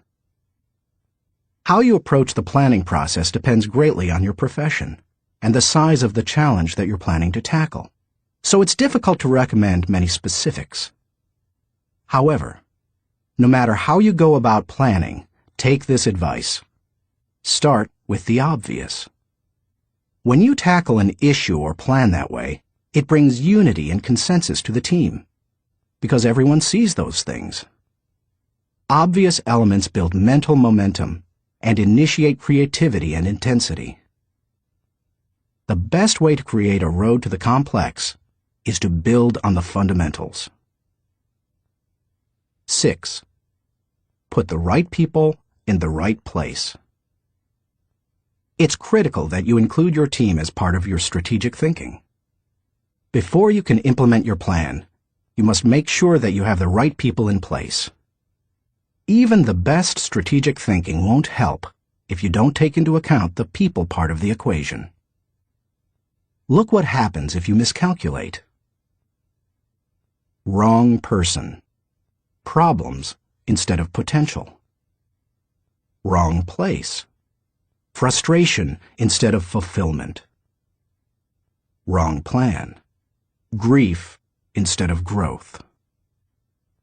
Everything comes together, however, when you put together all three elements: the right person, the right place, and the right plan. 7. Keep repeating the process. My friend Olin Hendricks remarked, "Strategic thinking is like showering. You have to keep doing it."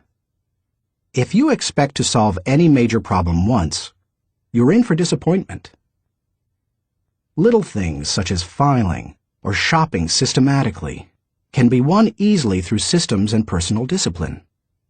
But major issues need major strategic thinking time. What Thane Yost said is really true. The will to win is worthless if you do not have the will to prepare. If you want to be an effective strategic thinker, then you need to become a continuous strategic thinker. As I was working on this chapter, I came across an article in my local paper on the celebration of the Jewish Passover and how millions of American Jews read the order of service for their Seder, or Passover meal, from a small booklet produced by Maxwell House Coffee. For more than 70 years, the coffee company has produced the booklet, called a Haggadah, and during those years, it has distributed more than 40 million copies of it. I remember using them all my life, said Regina Witt, who is in her 50s. So does her mother, who is almost 90. It's our tradition. I think it would be very strange not to use them. So how did Maxwell House come to supply the booklets? It was the result of strategic thinking.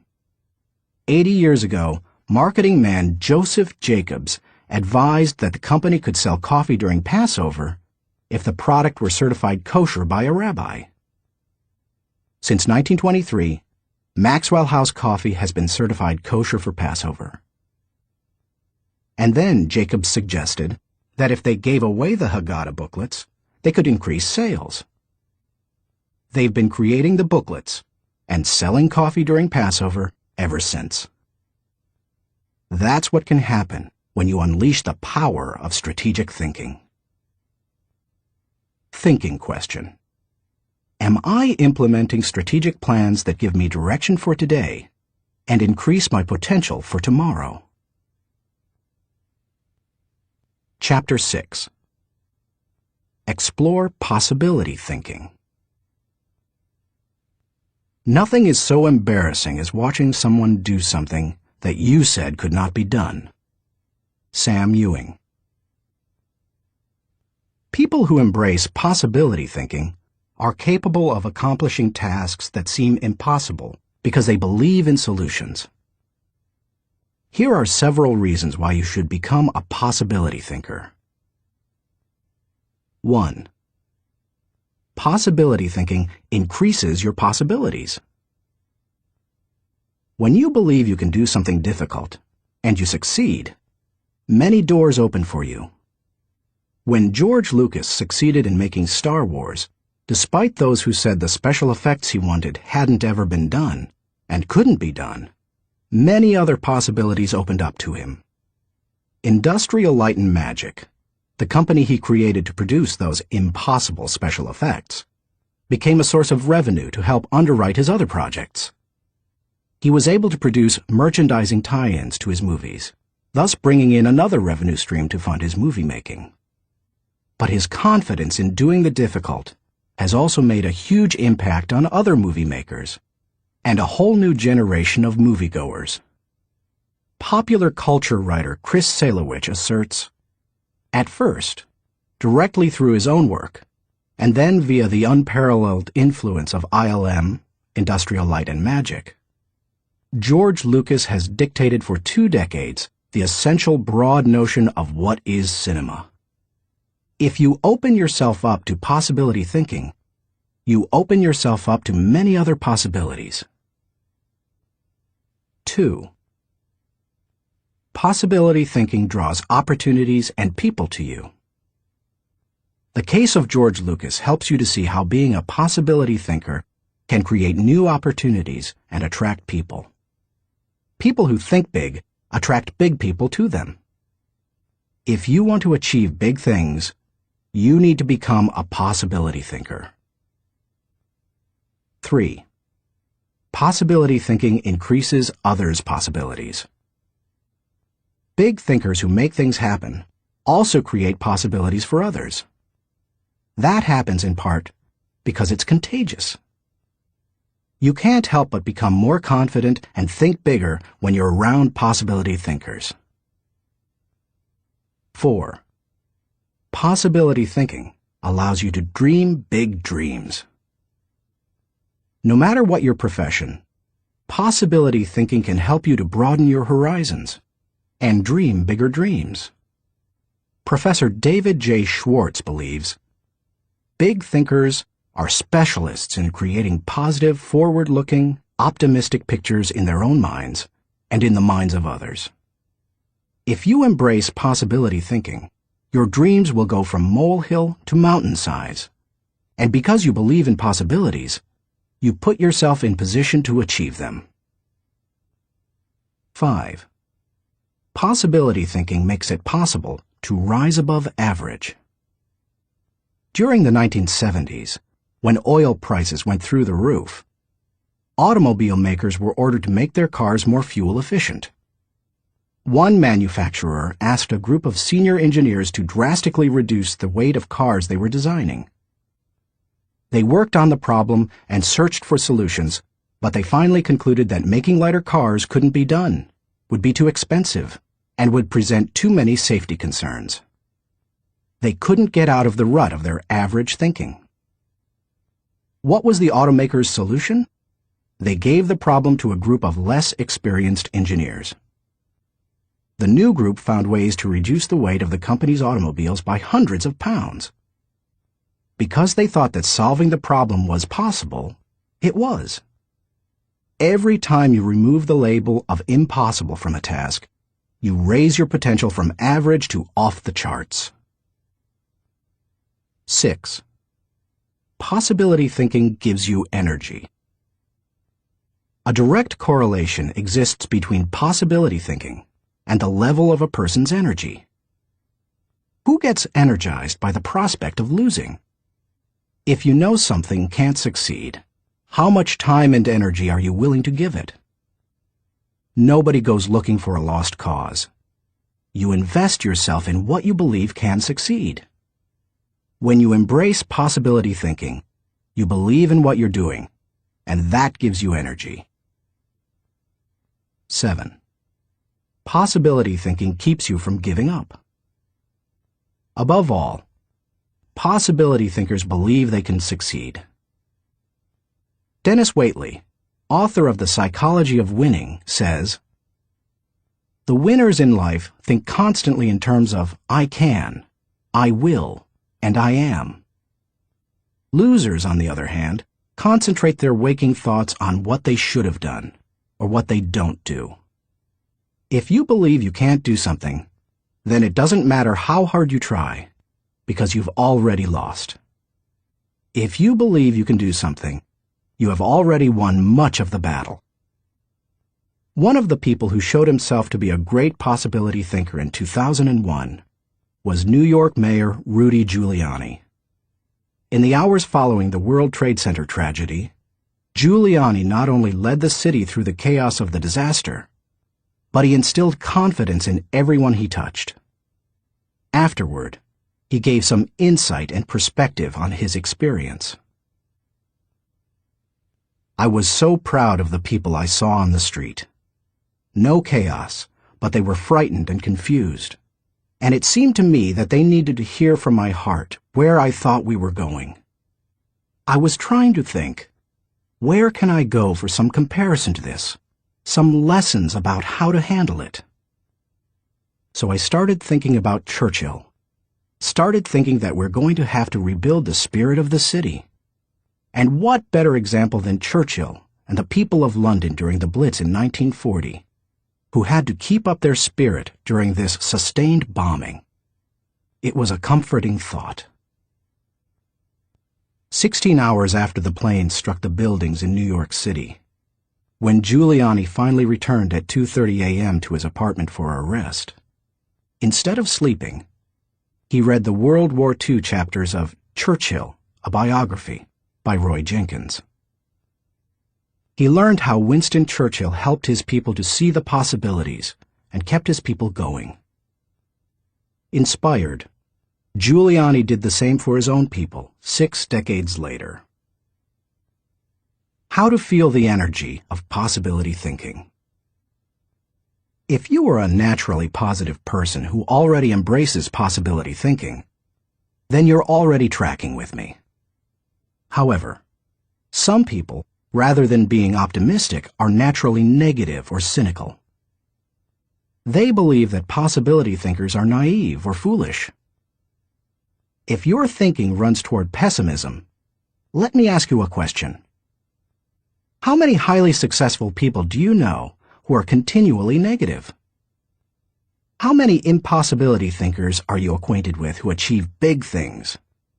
None. People with an "it can't be done" mindset have two choices. They can expect the worst and continually experience it, or they can change their thinking. That's what George Lucas did. Believe it or not, even though he is a possibility thinker, he is not a naturally positive person. He says, "I'm very cynical, and as a result, I think the defense I have against it is to be optimistic." In other words, he chooses to think positively. He sums it up this way. As corny as it sounds, the power of positive thinking goes a long way. So determination and positive thinking combined with talent, combined with knowing your craft, that may sound like a naive point of view, but at the same time, it's worked for me, and it's worked for all my friends. So I have come to believe it.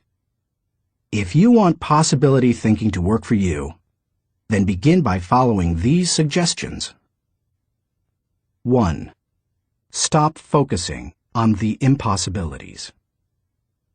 The first step in becoming a possibility thinker is to stop yourself from searching for and dwelling on what's wrong with any given situation. Sports psychologist Bob Rotella recounts, "I tell people, if you don't want to get into positive thinking, that's okay. Just eliminate all the negative thoughts from your mind, and whatever's left will be fine." If possibility thinking is new to you, you're going to have to give yourself a lot of coaching to eliminate some of the negative self-talk you may hear in your head. When you automatically start listing all the things that can go wrong, or all the reasons something can't be done, stop yourself and say, "Don't go there." Then ask, "What's right about this?" That will help to get you started. And if negativity is a really big problem for you, and pessimistic things come out of your mouth before you've even thought them through, you may need to enlist the aid of a friend or family member to alert you every time you utter negative ideas. 2. Stay away from the experts. So-called experts do more to shoot down people's dreams than just about anybody else. Possibility thinkers are very reluctant to dismiss anything as impossible. Rocket pioneer Wernher von Braun said, "I have learned to use the word impossible with the greatest of caution." And Napoleon Bonaparte declared, "The word impossible is not in my dictionary." If you feel you must take the advice of an expert, however, then heed the words of John Andrew Holmes, who asserted, "Never tell a young person that something cannot be done." God may have been waiting centuries for somebody ignorant enough of the impossible to do that thing. If you want to achieve something, give yourself permission to believe it is possible, no matter what experts might say.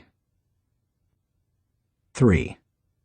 Look for possibilities in every situation. Becoming a possibility thinker is more than just refusing to let yourself be negative. It's something more. It's looking for positive possibilities despite the circumstances. I recently heard Don Soderquist, former president of Walmart, tell a wonderful story that illustrates how a person can find positive possibilities in any situation. Soderquist had gone with Sam Walton to Huntsville, Alabama, to open several new stores. While there, Walton suggested they visit the competition. Here's what Soderquist said happened. "We went into one store, and I have to tell you that it was the worst store I have ever seen in my life. It was terrible.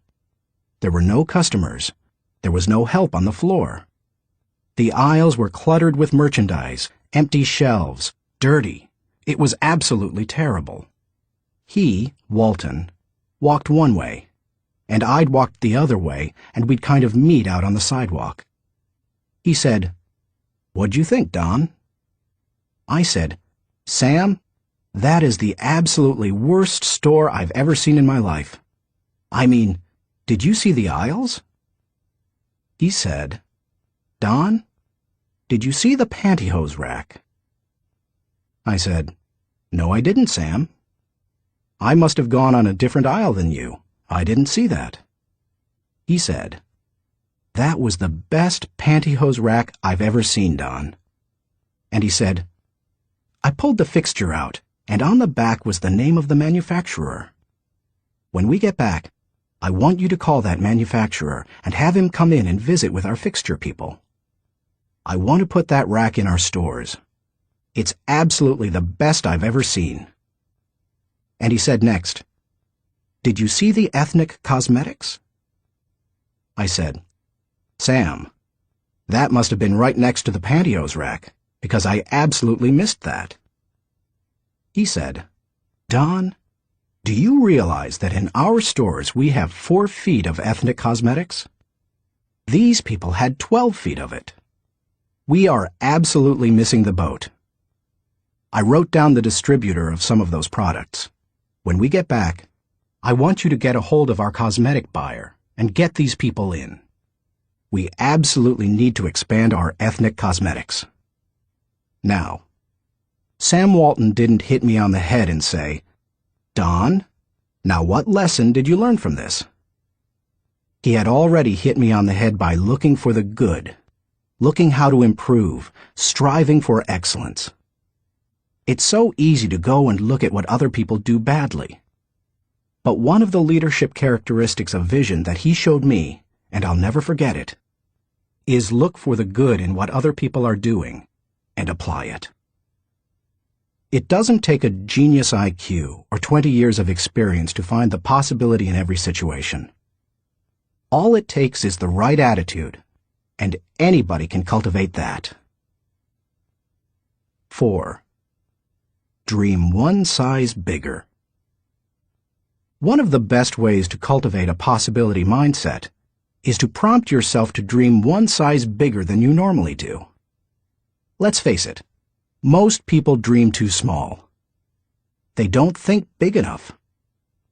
Henry Curtis advises, "Make your plans as fantastic as you like, because 25 years from now, they will seem mediocre. Make your plans 10 times as great as you first planned, and 25 years from now, you will wonder why you did not make them 50 times as great." If you push yourself to dream more expansively, to imagine your organization one size bigger, to make your goals at least a step beyond what makes you comfortable, you will be forced to grow. And it will set you up to believe in greater possibilities. 5. Question the status quo. Most people want their lives to keep improving, yet they value peace and stability at the same time. People often forget that you can't improve and still stay the same. Growth means change. Change requires challenging the status quo. If you want greater possibilities, you can't settle for what you have now. When you become a possibility thinker, you will face many people who will want you to give up your dreams and embrace the status quo. Achievers refuse to accept the status quo. As you begin to explore greater possibilities for yourself, your organization, or your family, and others challenge you for it, take comfort in knowing that right now as you read this, other possibility thinkers across the country and around the world are thinking about curing cancer, developing new energy sources, feeding hungry people, and improving quality of life. They are challenging the status quo against the odds, and you should too. 6. Find inspiration from great achievers. You can learn a lot about possibility thinking by studying great achievers. I mentioned George Lucas in this chapter. Perhaps he doesn't appeal to you, or you don't like the movie industry. Personally, I'm not a big science fiction fan, but I admire Lucas as a thinker, creative visionary, and business person. Find some achievers you admire and study them. Look for people with the attitude of Robert F. Kennedy, who popularized George Bernard Shaw's stirring statement. Some men see things as they are and say, why? I dream of things that never were and say, why not? I know possibility thinking isn't in style with many people. So call it what you like. The will to succeed, belief in yourself, confidence in your ability, faith. It's really true. People who believe that they can't, don't. But if you believe you can, you can. That's the power of possibility thinking. Thinking question. Am I unleashing the enthusiasm of possibility thinking to find solutions for even seemingly impossible situations? Chapter 7. Learn from reflective thinking. To doubt everything, or to believe everything, are two equally convenient solutions. Both dispense with the necessity of reflection.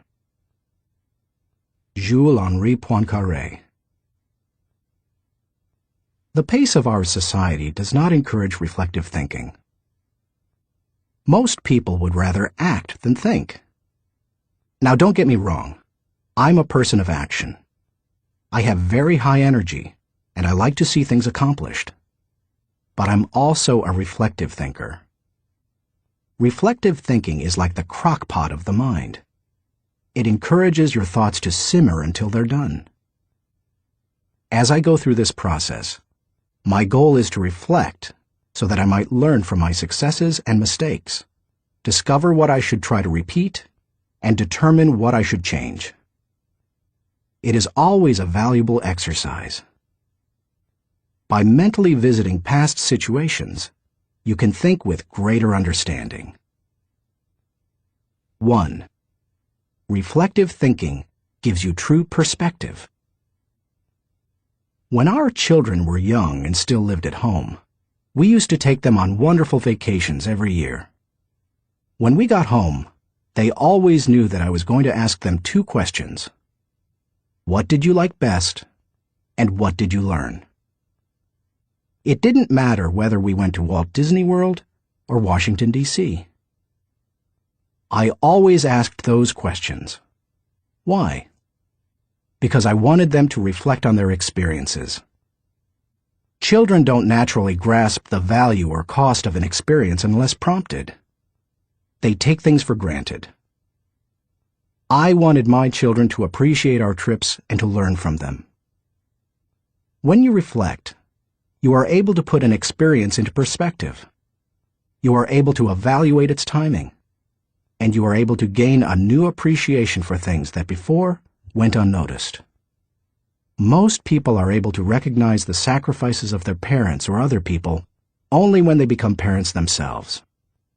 That's the kind of perspective that comes with reflection. 2. Reflective thinking gives emotional integrity to your thought life. Few people have good perspective in the heat of an emotional moment. Most individuals who enjoy the thrill of an experience try to go back and recapture it without first trying to evaluate it. It's one of the reasons our culture produces so many thrill seekers.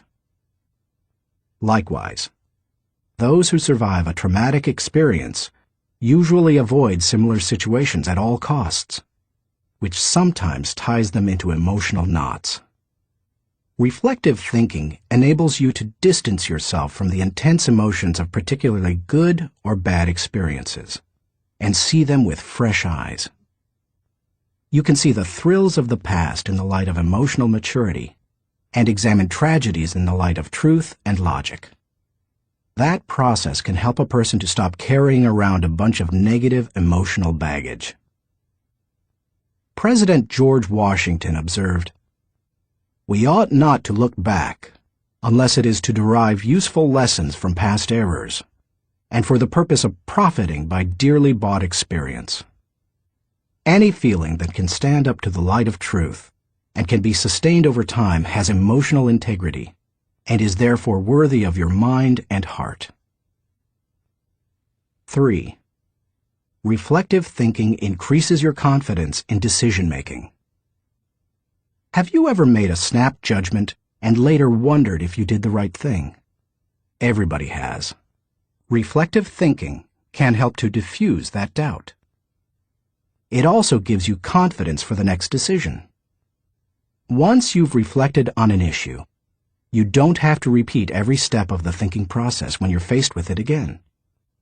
You've got mental road markers from having been there before. That compresses and speeds up thinking time, and it gives you confidence. And over time, it can also strengthen your intuition. 4. Reflective thinking clarifies the big picture. When you engage in reflective thinking, you can put ideas and experiences into a more accurate context.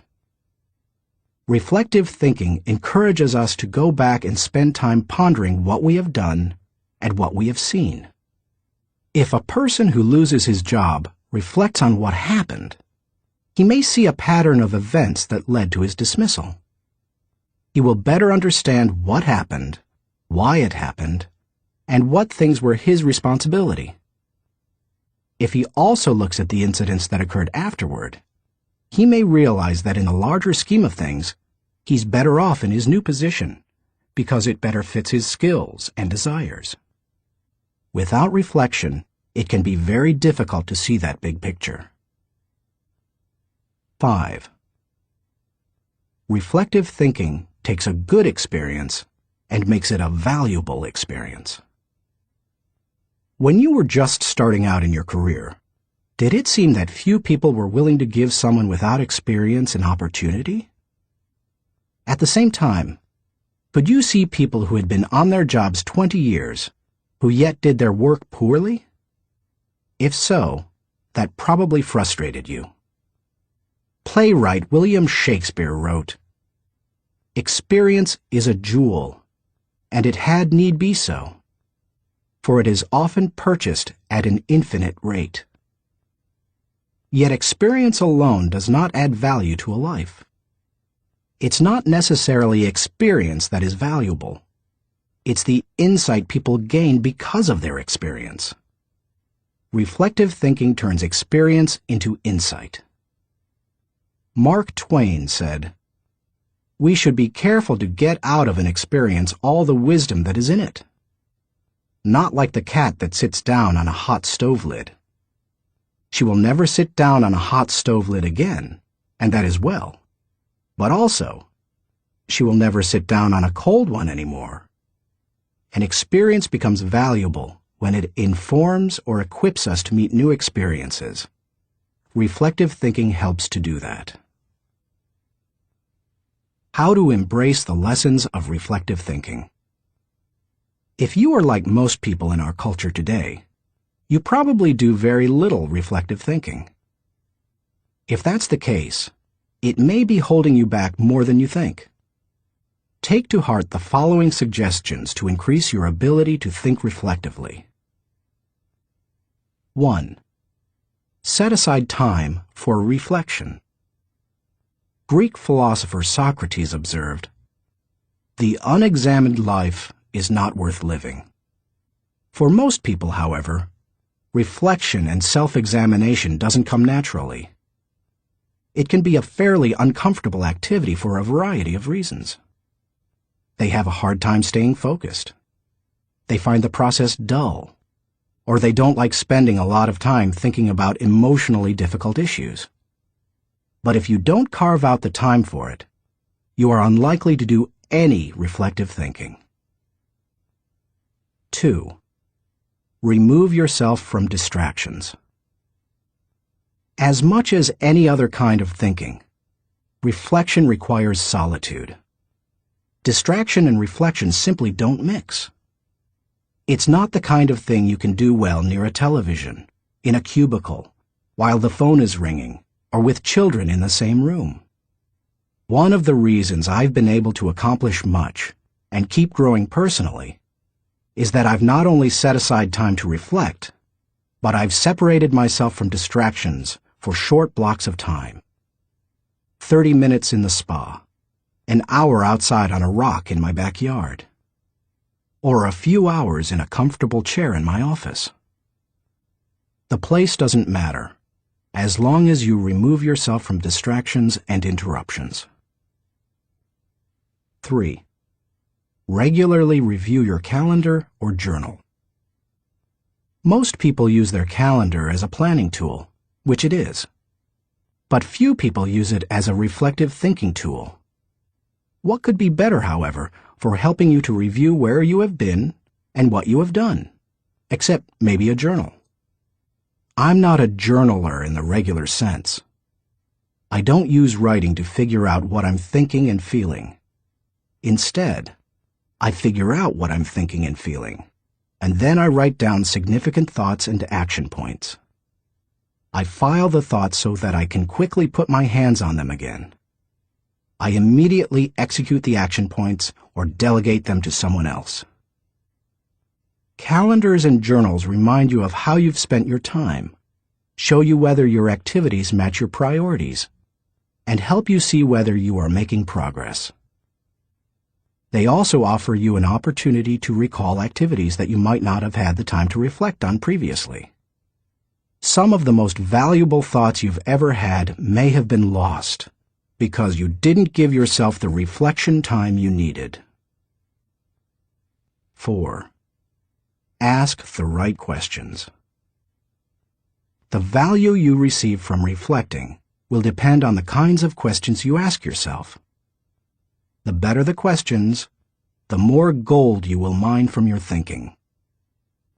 When I reflect, I think in terms of my values, relationships, and experiences.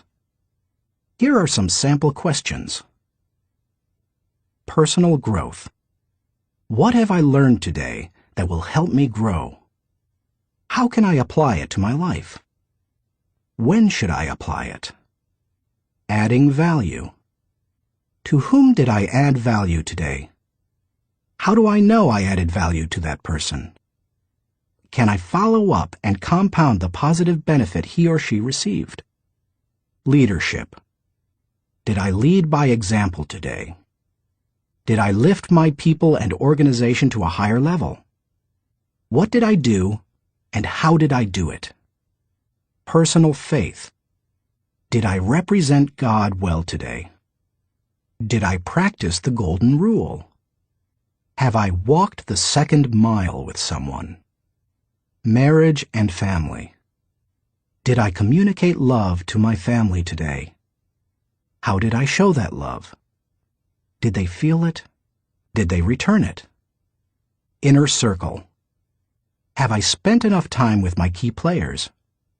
What can I do to help them be more successful? In what areas can I mentor them? Discoveries. What did I encounter today to which I need to give more thinking time? Are there lessons to be learned? Are there things to be done? How you organize your reflection time is up to you. You may want to adapt my pattern to your own values. Or you can try a system that my friend Dick Biggs uses. He creates 3 columns on a sheet of paper. Year, turning point, impact. This system is good for reflecting on the bigger picture. Dick used it to see patterns in his life, such as when he moved to Atlanta and was encouraged by a new teacher to write. You could just as easily write event, significance, and action point on a page to help you benefit from reflective thinking. The main thing is to create questions that work for you, and write down any significant thoughts that come to you during the reflection time. 5. Cement your learning through action. Writing down the good thoughts that come out of your reflective thinking has value. But nothing helps you to grow like putting your thoughts into action. To do that, you must be intentional. When you read a good book, for example, there are always good thoughts, quotes, or lessons that you can take away from it and use yourself. I always mark the takeaways in a book and then reread them when I'm done with the book. When I listen to a message, I record the takeaways so that I can file them for future use. When I go to a seminar, I take good notes, and I use a system of symbols to cue me to do certain things. An arrow pointing to the right means to look at this material again. An asterisk next to the marked section means to file it according to the subject noted. An open bracket means that I want to use what's marked in a lecture or book. An arrow pointing up means this idea will take off if I work at it. When most people go to a conference or seminar, they enjoy the experience, listen to the speakers, and sometimes even take notes. But nothing happens after they go home. They like many of the concepts they hear, but when they close their notebooks, they don't think about them again. When that happens, they receive little more than a temporary surge of motivation. When you go to a conference, revisit what you heard, reflect on it, and then put it into action, it can change your life. Ultimately, reflective thinking has three main values. It gives me perspective within context. It allows me to continually connect with my journey. And it provides counsel and direction concerning my future. It is an invaluable tool to my personal growth. Few things in life can help me learn and improve the way reflective thinking can. Thinking question. Am I regularly revisiting the past to gain a true perspective and think with understanding? Chapter 8. Question popular thinking. I'm not an answering machine. I'm a questioning machine. If we have all the answers, how come we're in such a mess? Douglas Cardinal. Economist John Maynard Keynes, whose ideas profoundly influenced economic theory and practices in the 20th century, asserted, "The difficulty lies not so much in developing new ideas as in escaping from the old ones."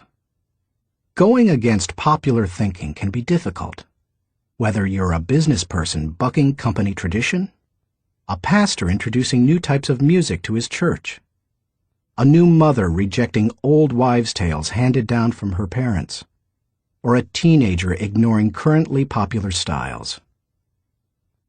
Many of the ideas in this book go against popular thinking. If you value popularity over good thinking, then you will severely limit your potential to learn the types of thinking encouraged by this book. Popular thinking is too average to understand the value of good thinking, too inflexible to realize the impact of changed thinking, too lazy to master the process of intentional thinking, too small to see the wisdom of big-picture thinking, too satisfied to unleash the potential of focused thinking, too traditional to discover the joy of creative thinking, too naive to recognize the importance of realistic thinking, too undisciplined to release the power of strategic thinking, too limiting to feel the energy of possibility thinking, too trendy to embrace the lessons of reflective thinking, too shallow to question the acceptance of popular thinking, too proud to encourage the participation of shared thinking, too self-absorbed to experience the satisfaction of unselfish thinking, and too uncommitted to enjoy the return of bottom-line thinking. If you want to become a good thinker, then start preparing yourself for the possibility of becoming unpopular. Why you should question the acceptance of popular thinking. I've given you some broad reasons for questioning the acceptance of popular thinking. Now, allow me to be more specific. 1. Popular thinking sometimes means not thinking. My friend Kevin Myers sums up the idea of popular thinking by saying, "The problem with popular thinking is that it doesn't require you to think at all. Good thinking is hard work. If it were easy, everybody would be a good thinker. Unfortunately, many people try to live life the easy way. They don't want to do the hard work of thinking or pay the price of success. It's easier to do what other people do and hope that they thought it out." Look at the stock market recommendations of some experts. By the time they publish their picks, most are following a trend, not creating one or even riding its crest. The people who are going to make money on the stocks they recommend have already done so by the time the general public hears about it. When people blindly follow a trend, they're not doing their own thinking. 2. Popular thinking offers false hope. Benno Muller-Hill, a professor in the University of Cologne Genetics Department, tells how one morning in high school he stood last in a line of 40 students in the schoolyard. His physics teacher had set up a telescope so that his students could view a planet and its moons. The first student stepped up to the telescope. He looked through it, but when the teacher asked if he could see anything, the boy said no. His nearsightedness hampered his view. The teacher showed him how to adjust the focus, and the boy finally said he could see the planet and moons. One by one, the students stepped up to the telescope and saw what they were supposed to see.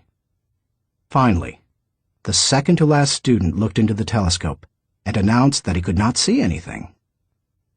"You idiot," shouted the teacher. "You have to adjust the lenses." The student tried, but he finally said, "I still can't see anything. It is all black." The teacher, disgusted, looked through the telescope himself, and then looked up with a strange expression. The lens cap still covered the telescope. None of the students had been able to see anything. Many people look for safety and security in popular thinking. They figure that if a lot of people are doing something, then it must be right. It must be a good idea. If most people accept it, then it probably represents fairness, equality, compassion, and sensitivity, right? Not necessarily. Popular thinking said the Earth was the center of the universe. Yet Copernicus studied the stars and planets and proved mathematically that the Earth and the other planets in our solar system revolved around the sun. Popular thinking said surgery didn't require clean instruments. Yet Joseph Lister studied the high death rates in hospitals and introduced antiseptic practices that immediately saved lives. Popular thinking said that women shouldn't have the right to vote. Yet people like Emmeline Pankhurst and Susan B. Anthony fought for and won that right. Popular thinking put the Nazis into power in Germany. Yet Hitler's regime murdered millions and nearly destroyed Europe. We must always remember there is a huge difference between acceptance and intelligence. People may say that there's safety in numbers, but that's not always true. Sometimes it's painfully obvious that popular thinking isn't good and right. Other times, it's less evident. For example, consider the staggering number of people in the United States who have run up large amounts of debt on their credit cards. Anyone who is financially astute will tell you that's a bad idea. Yet millions follow right along with the popular thinking of buy now, pay later. And so they pay and pay and pay. Many promises of popular thinking ring hollow. Don't let them fool you. 3. Popular thinking is slow to embrace change. Popular thinking loves the status quo. It puts its confidence in the idea of the moment and holds on to it with all its might. As a result, It resists change and dampens innovation. Donald M. Nelson, former president of the Society of Independent Motion Picture Producers, criticized popular thinking when he asserted, "We must discard the idea that past routine, past ways of doing things are probably the best ways. On the contrary, we must assume that there is probably a better way to do almost everything. We must stop assuming that a thing which never has been done before probably cannot be done at all." 4. Popular thinking brings only average results. The bottom line? Popular thinking brings mediocre results. Here is popular thinking in a nutshell. Popular equals normal equals average. It's the least of the best and the best of the least. We limit our success when we adopt popular thinking. It represents putting in the least energy to just get by. You must reject common thinking if you want to accomplish uncommon results. How to question the acceptance of popular thinking. Popular thinking has often proved to be wrong and limiting. Questioning it isn't necessarily hard once you cultivate the habit of doing so. The difficulty is in getting started. Begin by doing the following things. 1. Think before you follow. Many individuals follow others almost automatically. Sometimes they do so because they desire to take the path of least resistance. Other times they fear rejection, or they believe there's wisdom in doing what everyone else does. But if you want to succeed, you need to think about what's best, not what's popular. Challenging popular thinking requires a willingness to be unpopular and go outside of the norm. Following the tragedy of September 11, 2001, for example, few people willingly chose to travel by plane. But that was the best time to travel. Crowds were down, security was up, and airlines were cutting prices. About a month after the tragedy, my wife Margaret and I heard that Broadway shows had lots of seats and many New York hotel rooms remained empty. Popular thinking said, "Stay away from New York." We used that as an opportunity. We got cheap plane tickets to the city, booked a room in a great hotel for about half price, and got tickets to the most sought-after show, The Producers. As we took our seats in the theater, we sat next to a woman beside herself with excitement. "I can't believe I'm finally here," she said to us. "I've waited so long. This is the best show on Broadway, and the hardest to get tickets to." Then she turned to look me in the eye and said, "I've had my tickets for 1.5 years waiting to see this show. How long ago did you get yours?" "You won't like my answer," I replied. "Oh, come on," she said. "How long?" "I got mine 5 days ago," I answered. She looked at us in horror. By the way, she was right. It's one of the best shows we've seen in a while. And we got to see it only because we were willing to go against popular thinking when everyone else was staying at home. As you begin to think against the grain of popular thinking, remind yourself that unpopular thinking, even when resulting in success, is largely underrated, unrecognized, and misunderstood. Unpopular thinking contains the seeds of vision and opportunity. Unpopular thinking is required for all progress. The next time you feel ready to conform to popular thinking on an issue, stop and think. You may not want to create change for its own sake, but you certainly don't want to blindly follow just because you haven't thought about what's best.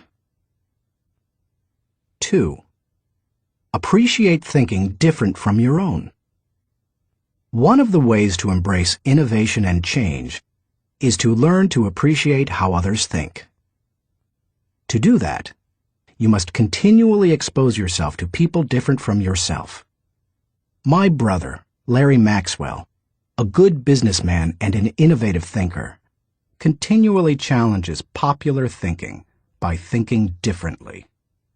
He says, most of our people in sales and middle management come from businesses with products and services different from ours. That constantly exposes us to new ways of thinking. We also discourage our people from active participation in formal business and trade associations and fraternities because their thinking is quite common. They don't need to spend a lot of time thinking the way everyone else in the industry does. As you strive to challenge popular thinking, spend time with people with different backgrounds, education levels, professional experiences, personal interests, etc. You will think like the people with whom you spend the most time. If you spend time with people who think out of the box, you're more likely to challenge popular thinking and break new ground. 3. Continually question your own thinking. Let's face it, any time we find a way of thinking that works, one of our greatest temptations is to go back to it repeatedly, even if it no longer works well. The greatest enemy to tomorrow's success is sometimes today's success.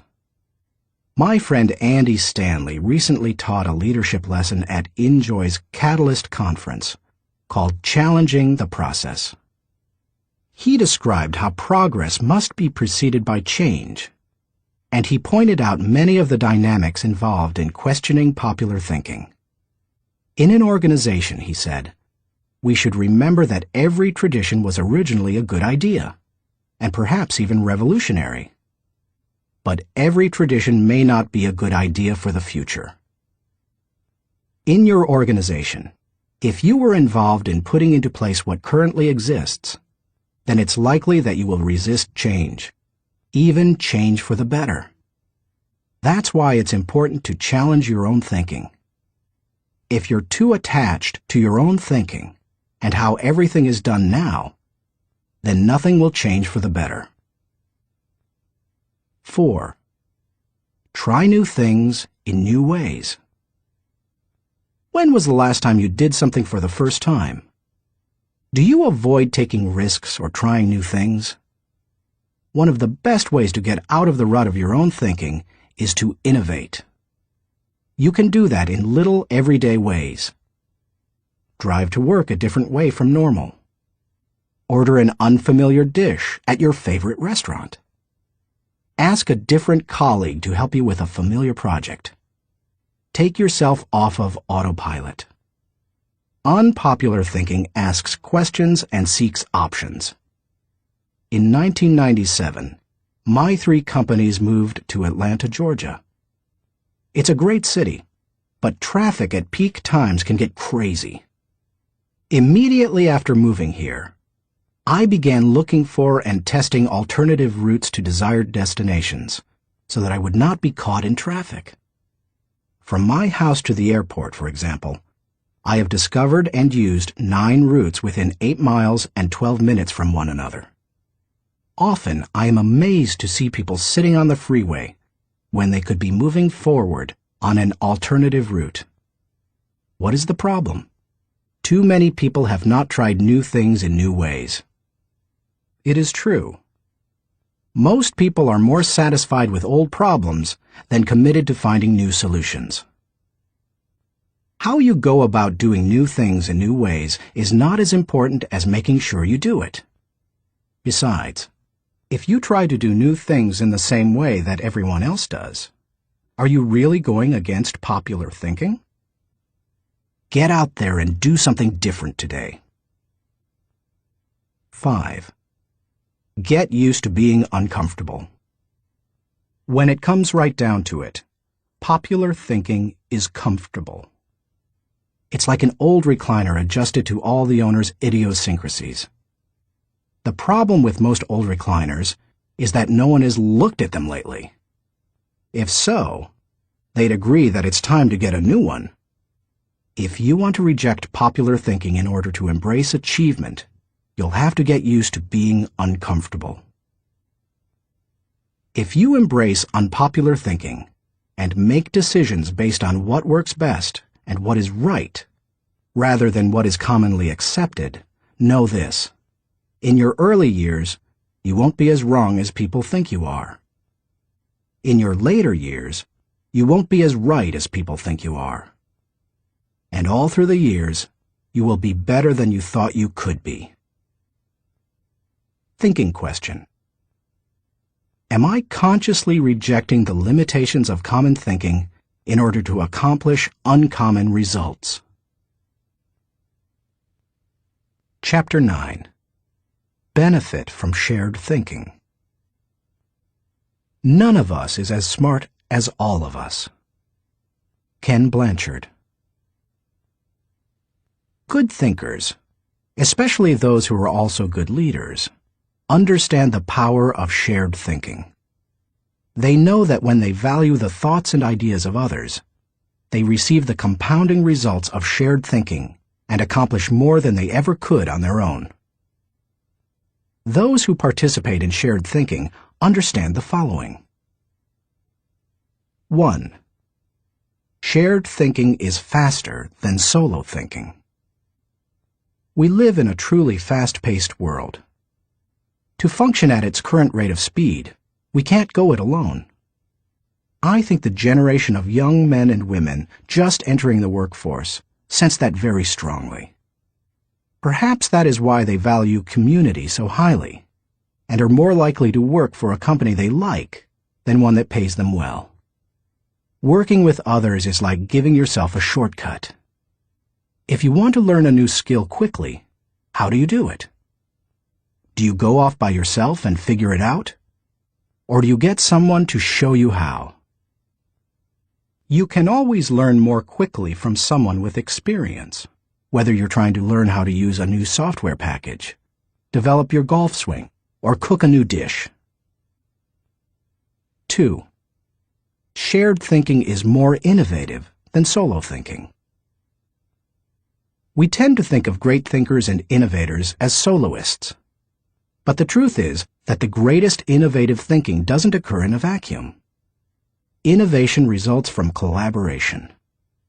Albert Einstein once remarked, "Many times a day, I realize how much my own outer and inner life is built upon the labors of my fellow men, both living and dead, and how earnestly I must exert myself in order to give in return as much as I have received." Shared thinking leads to greater innovation, whether you look at the work of researchers Marie and Pierre Curie, surrealists Luis Buñuel and Salvador Dali, or songwriters John Lennon and Paul McCartney. If you combine your thoughts with the thoughts of others, you will come up with thoughts you've never had. 3. Shared thinking brings more maturity than solo thinking. As much as we would like to think that we know it all, each of us is probably painfully aware of our blind spots and areas of inexperience. When I first started out as a pastor, I had dreams and energy, but little experience. To try to overcome that, I attempted to get several high-profile pastors of growing churches to share their thinking with me. In the early 1970s, I wrote letters to the 10 most successful pastors in the country, offering them what was a huge amount of money to me at the time, $100, to meet me for an hour so that I could ask them questions. When one said yes, I'd visit him. I didn't talk much, except to ask a few questions. I wasn't there to impress anyone or satisfy my ego. I was there to learn. I listened to everything he said, took careful notes, and absorbed everything I could. Those experiences changed my life. You've had experiences I haven't, and I've had experiences you haven't. Put us together, and we bring a broader range of personal history, and therefore maturity, to the table. If you don't have the experience you need, hook up with someone who does. 4. Shared thinking is stronger than solo thinking. Philosopher-poet Johann Wolfgang von Goethe said, To accept good advice is but to increase one's own ability. Two heads are better than one when they are thinking in the same direction. It's like harnessing two horses to pull a wagon. They are stronger pulling together than either is individually. But did you know that when they pull together, they can move more weight than the sum of what they can move individually? A synergy comes from working together. That same kind of energy comes into play when people think together. 5.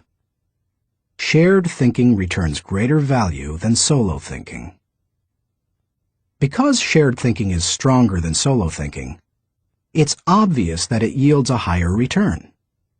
That happens because of the compounding action of shared thinking. But it also offers other benefits. The personal return you receive from shared thinking and experiences can be great. Clarence Francis sums up the benefits in the following observation. I sincerely believe that the word relationships is the key to the prospect of a decent world. It seems abundantly clear that every problem you will have, in your family, in your work, in our nation, or in this world, is essentially a matter of relationships, of interdependence. 6. Shared thinking is the only way to have great thinking. I believe that every great idea begins with 3 or 4 good ideas. And most good ideas come from shared thinking. Playwright Ben Jonson said, "He that is taught only by himself has a fool for a master." When I was in school, teachers put the emphasis on being right and on doing better than the other students, rarely on working together to come up with good answers. Yet all the answers improve when they make the best use of everyone's thinking. If we each have one thought, and together we have 2 thoughts, then we always have the potential for a great thought. How to encourage the participation of shared thinking. Some people naturally participate in shared thinking. Anytime they see a problem, they think, "Who do I know who can help with this?" Leaders tend to be that way. So do extroverts. However, you don't have to be either of those to benefit from shared thinking. Use the following steps to help you improve your ability to harness shared thinking. 1. Value the ideas of others. First, believe that the ideas of other people have value. If you don't, your hands will be tied. How do you know if you truly want input from others? Ask yourself these questions. Am I emotionally secure? People who lack confidence and worry about their status, position, or power tend to reject the ideas of others, protect their turf, and keep people at bay. It takes a secure person to consider others' ideas. Years ago, an emotionally insecure person took a key position on my board of directors. After a couple of meetings, it became obvious to the other board members that this individual would not positively contribute to the organization. I asked a seasoned leader on the board, "Why does this person always do and say things that hinder our progress?" I'll never forget his reply. Hurting people hurt people. Do I place value on people? You won't value the ideas of a person if you don't value and respect the person himself or herself. Have you ever considered your conduct around people you value versus those you don't? Look at the differences. If I value people, I want to spend time with them. If I don't value people, I don't want to be around them. If I value people, I listen to them. If I don't value people, I neglect to listen. If I value people, I want to help them.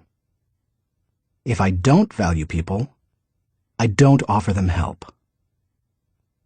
If I value people, I am influenced by them. If I don't value people, I ignore them. If I value people, I respect them. If I don't value people, I am indifferent. Do I value the interactive process? A wonderful synergy often occurs as the result of shared thinking. It can take you places you've never been. Publisher Malcolm Forbes asserted, "Listening to advice often accomplishes far more than heeding it." I must say, I didn't always value shared thinking. For many years, I tended to withdraw when I wanted to develop ideas. Only reluctantly did I work on ideas with others. When a colleague challenged me on this, I started to analyze my hesitancy. I realized that it went back to my college experience. Some days in the classroom, I could tell that a teacher was unprepared to lecture, and instead spent the class time asking us to give our uninformed opinions on a subject. Most of the time, the opinions seemed no better than mine. I had come to class so that the professor could teach me. I realized that the process of shared ideas wasn't the problem. It was who was doing the talking. Shared thinking is only as good as the people doing the sharing. Since learning that lesson, I have embraced the interactive process, and now I believe it is one of my strengths. Still, I always think about whom I bring around the table for a shared thinking session. I'll tell you my guidelines for whom I invite later in this chapter. You must open yourself up to the idea of sharing ideas before you will engage in the process of shared thinking. 2. Move from competition to cooperation. Jeffrey J. Fox, author of How to Become CEO, says, "Always be on the lookout for ideas. Be completely indiscriminate as to the source. Get ideas from customers, children, competitors, other industries, or cab drivers. It doesn't matter who thought of an idea." A person who values cooperation desires to complete the ideas of others, not compete with them. If someone asks you to share ideas, focus on helping the team, not getting ahead personally. And if you are the one who brings people together to share their thoughts, praise the idea more than the source of the idea. If the best idea always wins, rather than the person who offered it, then all will share their thoughts with greater enthusiasm. 3. Have an agenda when you meet. I enjoy spending time with certain people, whether we discuss ideas or not. My wife Margaret, my children, my grandchildren, my parents. Though we often do discuss ideas, it doesn't bother me if we don't. We are family. When I spend time with nearly anyone else in my life, however, I have an agenda. I know what I want to accomplish. The more I respect the wisdom of the person, the more I listen. For example, when I meet with someone I'm mentoring, I let the person ask the questions, but I expect to do most of the talking. When I meet with someone who mentors me, like Bill Bright, I mostly keep my mouth shut. In other relationships, the give and take is more even. But no matter with whom I meet, I have a reason for getting together, and I have an expectation for what I'll give to it and get from it. That's true whether it's for business or pleasure. 4. Get the right people around the table. To get anything of value out of shared thinking, you need to have people around the table who bring something to the table. As you prepare to ask people to participate in shared thinking, use the following criteria for the selection process. Choose people whose greatest desire is the success of the ideas. People who can add value to another's thoughts. People who can emotionally handle quick changes in the conversation. People who appreciate the strengths of others in areas where they are weak. People who understand their place of value at the table. People who place what is best for the team before themselves. People who can bring out the best thinking in the people around them. People who possess maturity, experience, and success in the issue under discussion. People who will take ownership and responsibility for decisions. People who will leave the table with a we attitude, not a me attitude. Too often we choose our brainstorming partners based on feelings of friendship or circumstances or convenience. But that doesn't help us to discover and create the ideas of the highest order. Who we invite to the table makes all the difference. 5. Compensate good thinkers and collaborators well. Successful organizations practice shared thinking. If you lead an organization, department, or team, then you can't afford to be without people who are good at shared thinking. As you recruit and hire, look for good thinkers who value others, have experience with the collaborative process, and are emotionally secure. Then, pay them well, and challenge them to use their thinking skills and share their ideas often. Nothing adds value like a lot of good thinkers putting their minds together. No matter what you're trying to accomplish, you can do it better with shared thinking. That is why I spent much of my life teaching leadership. Good leadership helps to put together the right people at the right time for the right purpose so that everybody wins. All it takes is the right people and a willingness to participate in shared thinking. Thinking question. Am I consistently including the heads of others to think over my head and achieve compounding results? Chapter 10. Practice unselfish thinking. We cannot hold a torch to light another's path without brightening our own. Ben Sweetland. So far in this book, we've discussed many kinds of thinking that can help you to achieve more. Each of them has the potential to make you more successful. Now I want to acquaint you with a kind of thinking with the potential to change your life in another way. It might even redefine how you view success. Unselfish thinking can often deliver a return greater than any other kind of thinking. Take a look at some of its benefits. 1. Unselfish thinking brings personal fulfillment. Few things in life bring greater personal rewards than helping others. Charles H. Burr believed, "Getters generally don't get happiness. Givers get it." Helping people brings great satisfaction. When you spend your day unselfishly serving others, at night you can lay down your head with no regrets and sleep soundly. In bringing out the best in people, Alan Loy McGuinness remarked, "There is no more noble occupation in the world than to assist another human being, to help someone succeed."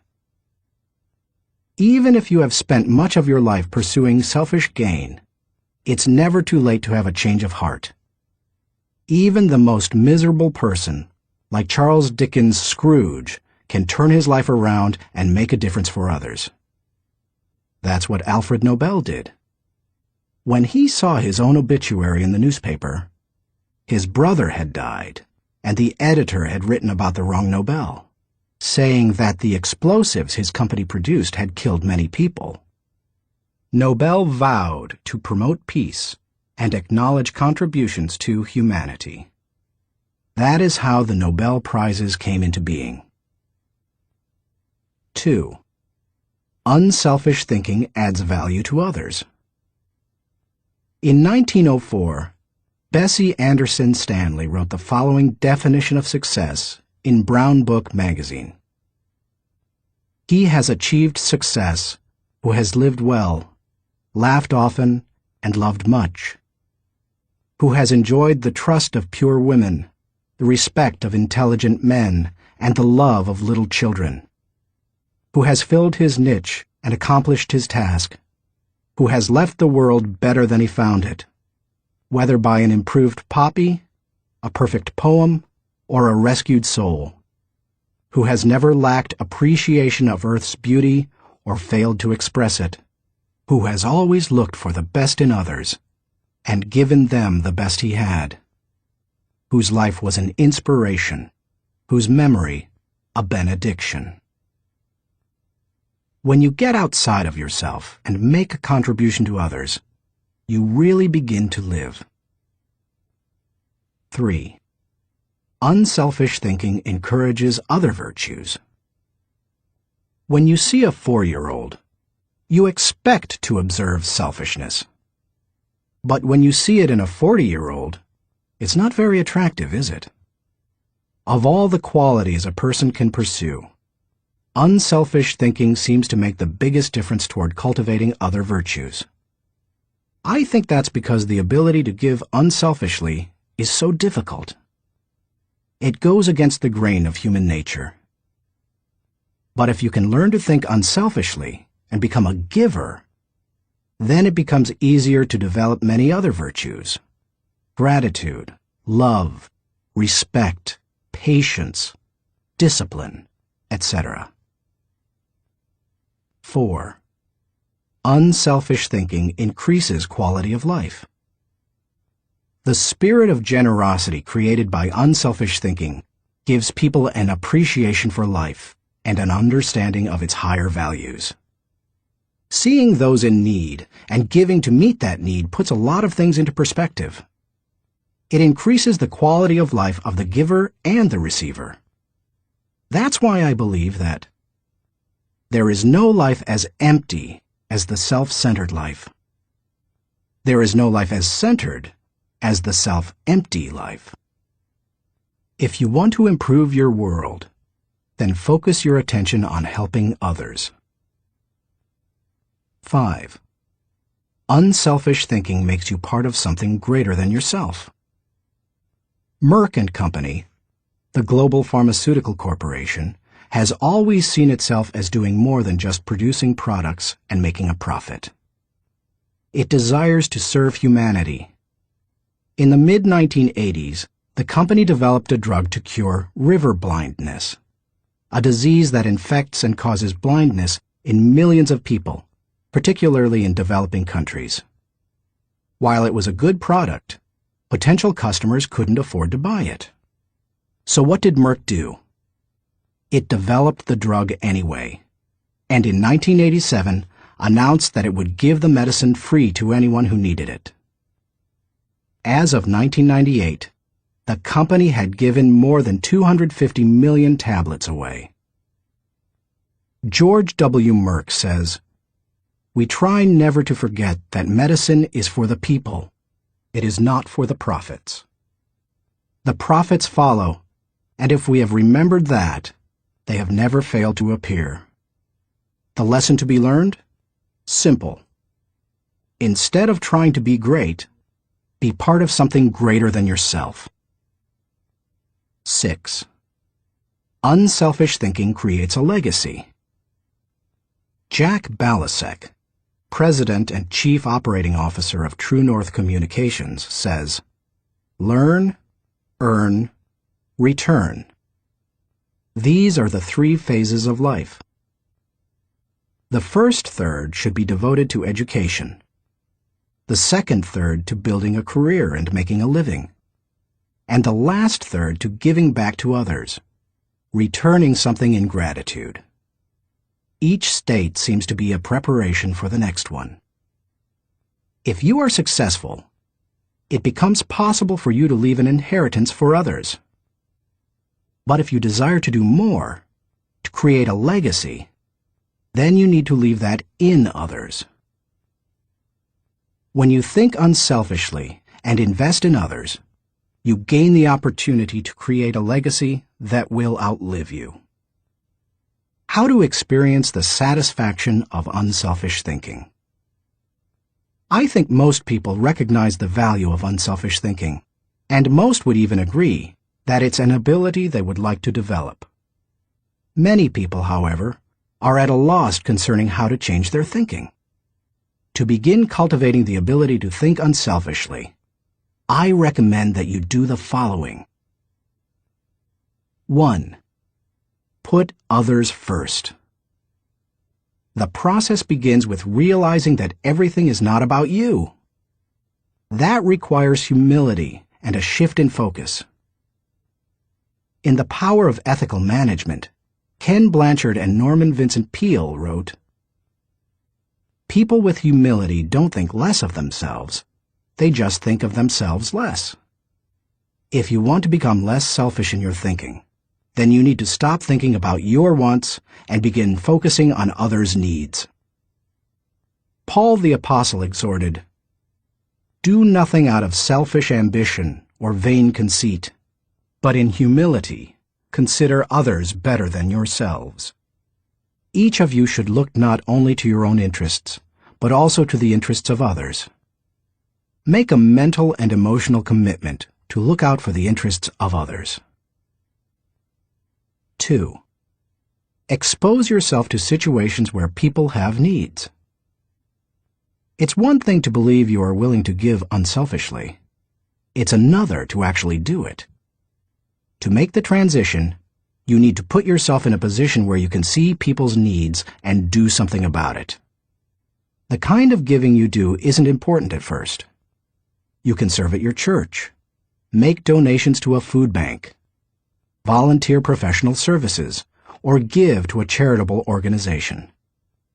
The point is to learn how to give and to cultivate the habit of thinking like a giver. 3. Give quietly or anonymously. Once you have learned to give of yourself, then the next step is to learn to give when you cannot receive anything in return. It's almost always easier to give when you receive recognition for it than it is when no one is likely to know about it. The people who give in order to receive a lot of fanfare, however, have already received any reward they will get. There are spiritual, mental, and emotional benefits that come only to those who give anonymously. If you've never done it before, try it. 4. Invest in people intentionally. The highest level of unselfish thinking comes when you give of yourself to another person for that person's personal development or well-being. If you're married or a parent, you know this from personal experience. What does your spouse value most highly? Money in the bank, or your time freely given? What would small children really rather have from you? A toy, or your undivided attention? The people who love you would rather have you than what you can give them. If you want to become the kind of person who invests in people, then consider others and their journey so that you can collaborate with them. Each relationship is like a partnership created for mutual benefit. As you go into any relationship, think about how you can invest in the other person so that it becomes a win-win situation. Here is how relationships most often play out. I win, you lose, I win only once. You win, I lose, you win only once. We both win, we win many times. We both lose, goodbye partnership. The best relationships are win-win. Why don't more people go into relationships with that attitude? I'll tell you why. Most people want to make sure that they win first.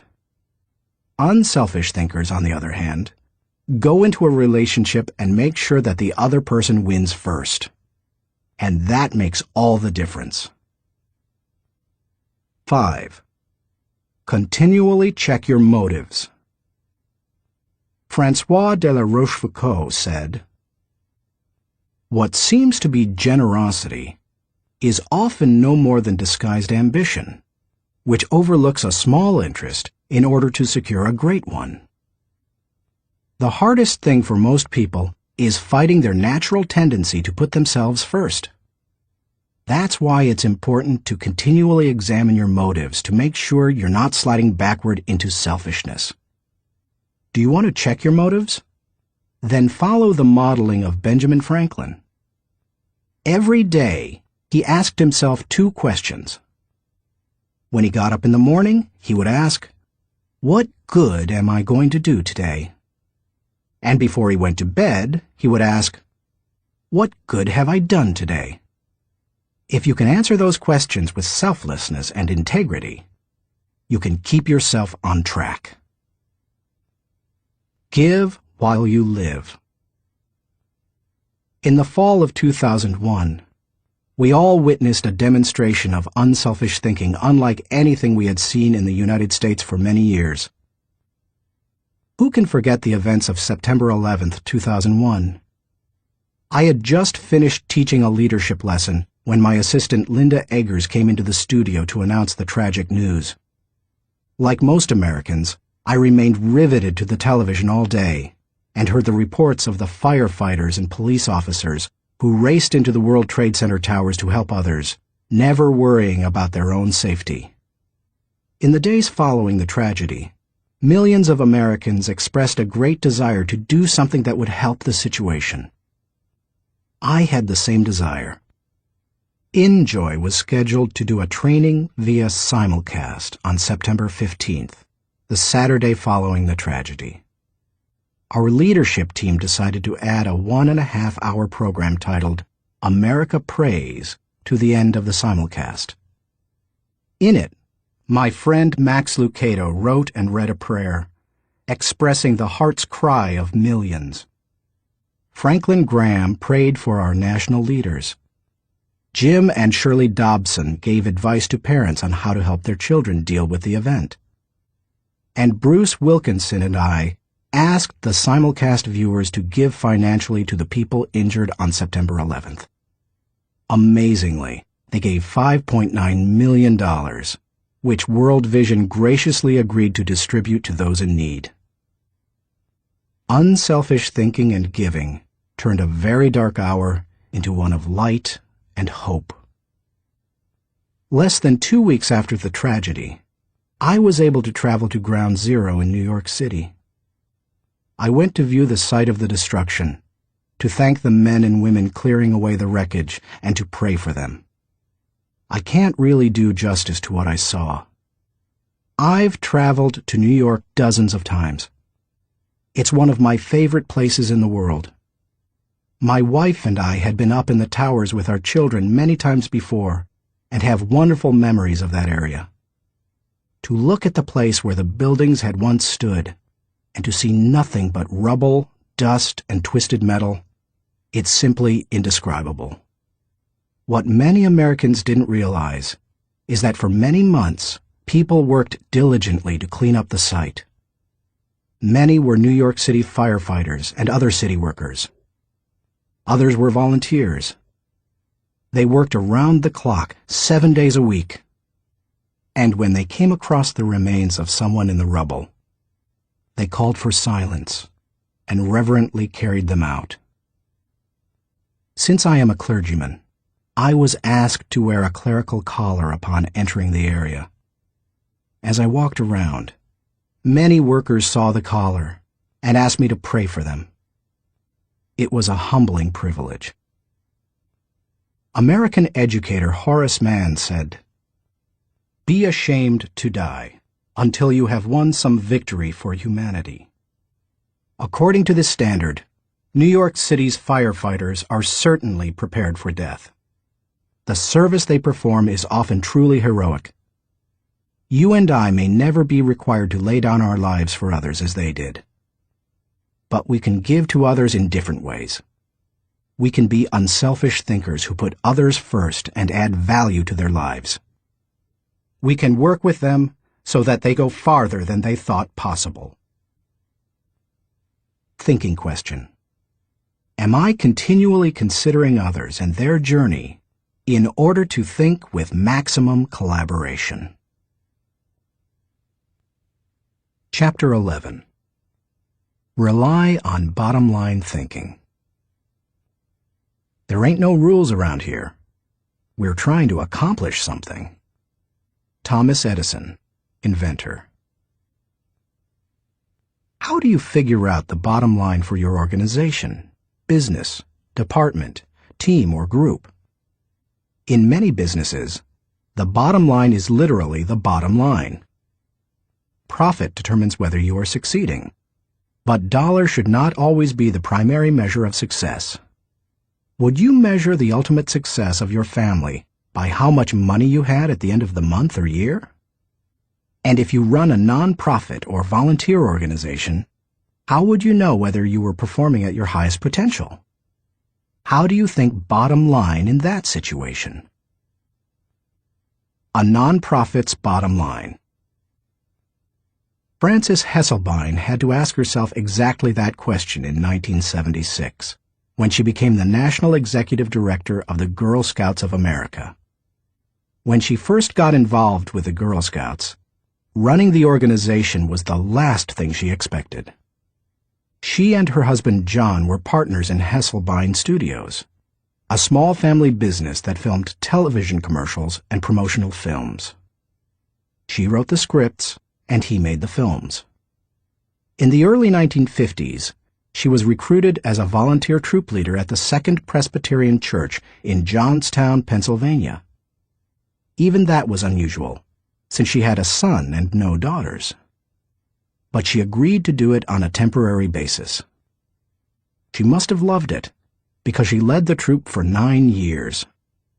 In time, she became council president and a member of the national board. Then she served as executive director of the Tallis Rock Girl Scout Council, a full-time paid position. By the time she took the job as CEO of the national organization, the Girl Scouts was in trouble. The organization lacked direction. Teenage girls were losing interest in scouting, and it was becoming increasingly difficult to recruit adult volunteers, especially with greater numbers of women entering the workforce. Meanwhile, the Boy Scouts was considering opening itself to girls. Hesselbein desperately needed to bring the organization back to the bottom line. We kept asking ourselves very simple questions, she says. What is our business? Who is our customer? And what does the customer consider value? If you're the Girl Scouts, IBM, or AT&T, you have to manage for a mission. Hesselbein's focus on mission enabled her to identify the Girl Scouts' bottom line. We really are here for one reason: to help a girl reach her highest potential. More than any one thing, that made the difference. Because when you are clear about your mission, corporate goals and operating objectives flow from it. Once she figured out her bottom line, she was able to create a strategy to try to achieve it. She started by reorganizing the national staff. Then she created a planning system to be used by each of the 350 regional councils. And she introduced management training to the organization. Hesselbein didn't restrict herself to changes in leadership and organization. In the 1960s and 70s, the country had changed, and so had its girls. But the Girl Scouts hadn't. Hesselbein tackled that issue too. The organization made its activities more relevant to the current culture, giving greater opportunities for use of computers, for example, rather than hosting a party. She also sought out minority participation, created bilingual materials, and reached out to low-income households. If helping girls reach their highest potential was the group's bottom line, then why not be more aggressive helping girls who traditionally have fewer opportunities? The strategy worked beautifully. Minority participation in the Girl Scouts tripled. In 1990, Hesselbein left the Girl Scouts after making it a first-class organization. She went on to become the founding president and CEO of the Peter F. Drucker Foundation for Nonprofit Management, and now serves as chairman of its board of governors.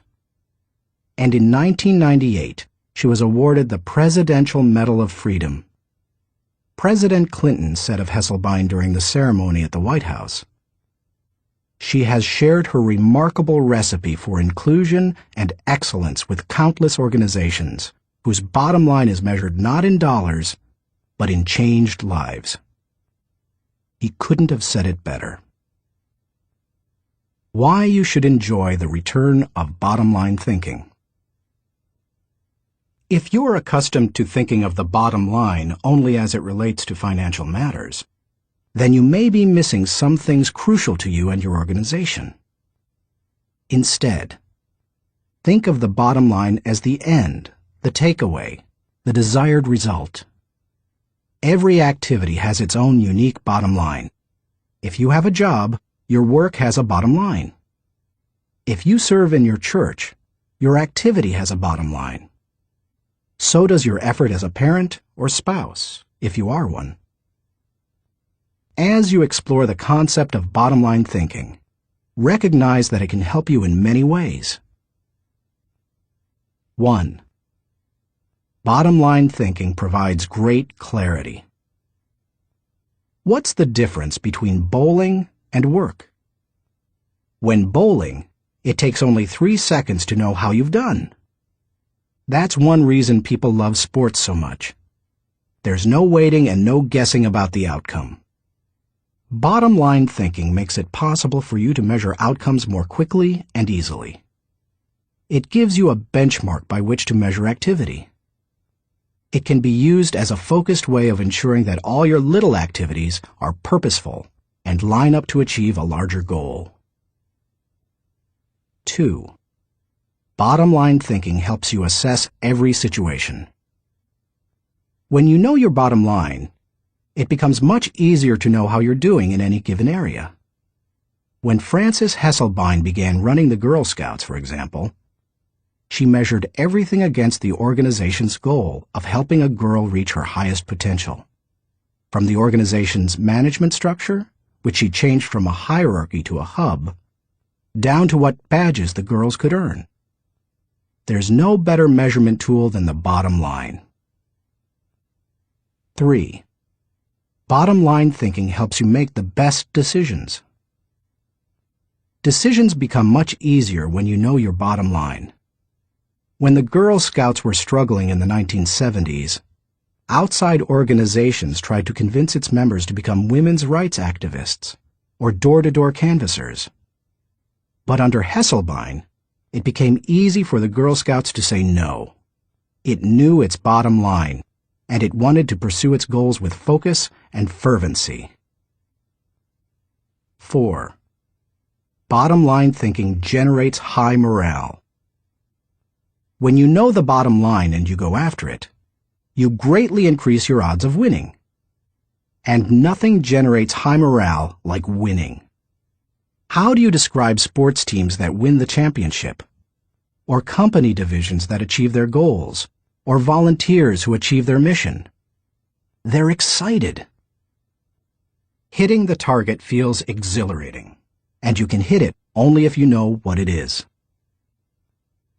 5. Bottom-line thinking ensures your future.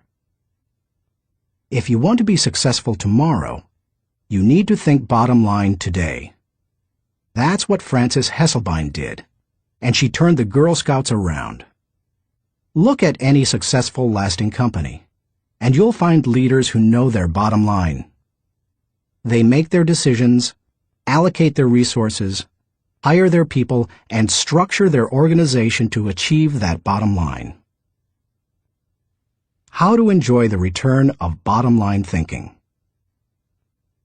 It isn't hard to see the value of the bottom line. Most people would agree that bottom-line thinking has a high return. But learning how to be a bottom-line thinker can be challenging. 1. Identify the real bottom line. The process of bottom-line thinking begins with knowing what you're really going after. It can be as lofty as the big-picture vision, mission, or purpose of an organization. Or it can be as focused as what you want to accomplish on a particular project. What's important is that you be as specific as possible. If your goal is for something as vague as success, you will have a painfully difficult time trying to harness bottom-line thinking to achieve it. The first step is to set aside your wants. Get to the results you're really looking for, the true essence of the goal. Set aside any emotions that may cloud your judgment and remove any politics that may influence your perception. What are you really trying to achieve? When you strip away all the things that don't really matter, what are you compelled to achieve? What must occur? What is acceptable? That is the real bottom line. 2. Make the bottom line the point. Have you ever been in a conversation with someone whose intention seemed other than stated? Sometimes the situation reflects intentional deception, but it can also occur when the person doesn't know his own bottom line. The same thing happens in companies. Sometimes, for example, an idealistically stated mission and the real bottom line don't jibe. Purpose and profits compete. Earlier, I quoted George W. Merck, who stated, "We try never to forget that medicine is for the people. It is not for the profits. The profits follow, and if we have remembered that, they have never failed to appear." He probably made that statement to remind those in his organization that profits serve purpose. They don't compete with it. If making a profit were the real bottom line, and helping people merely provided the means for achieving it, then the company would suffer.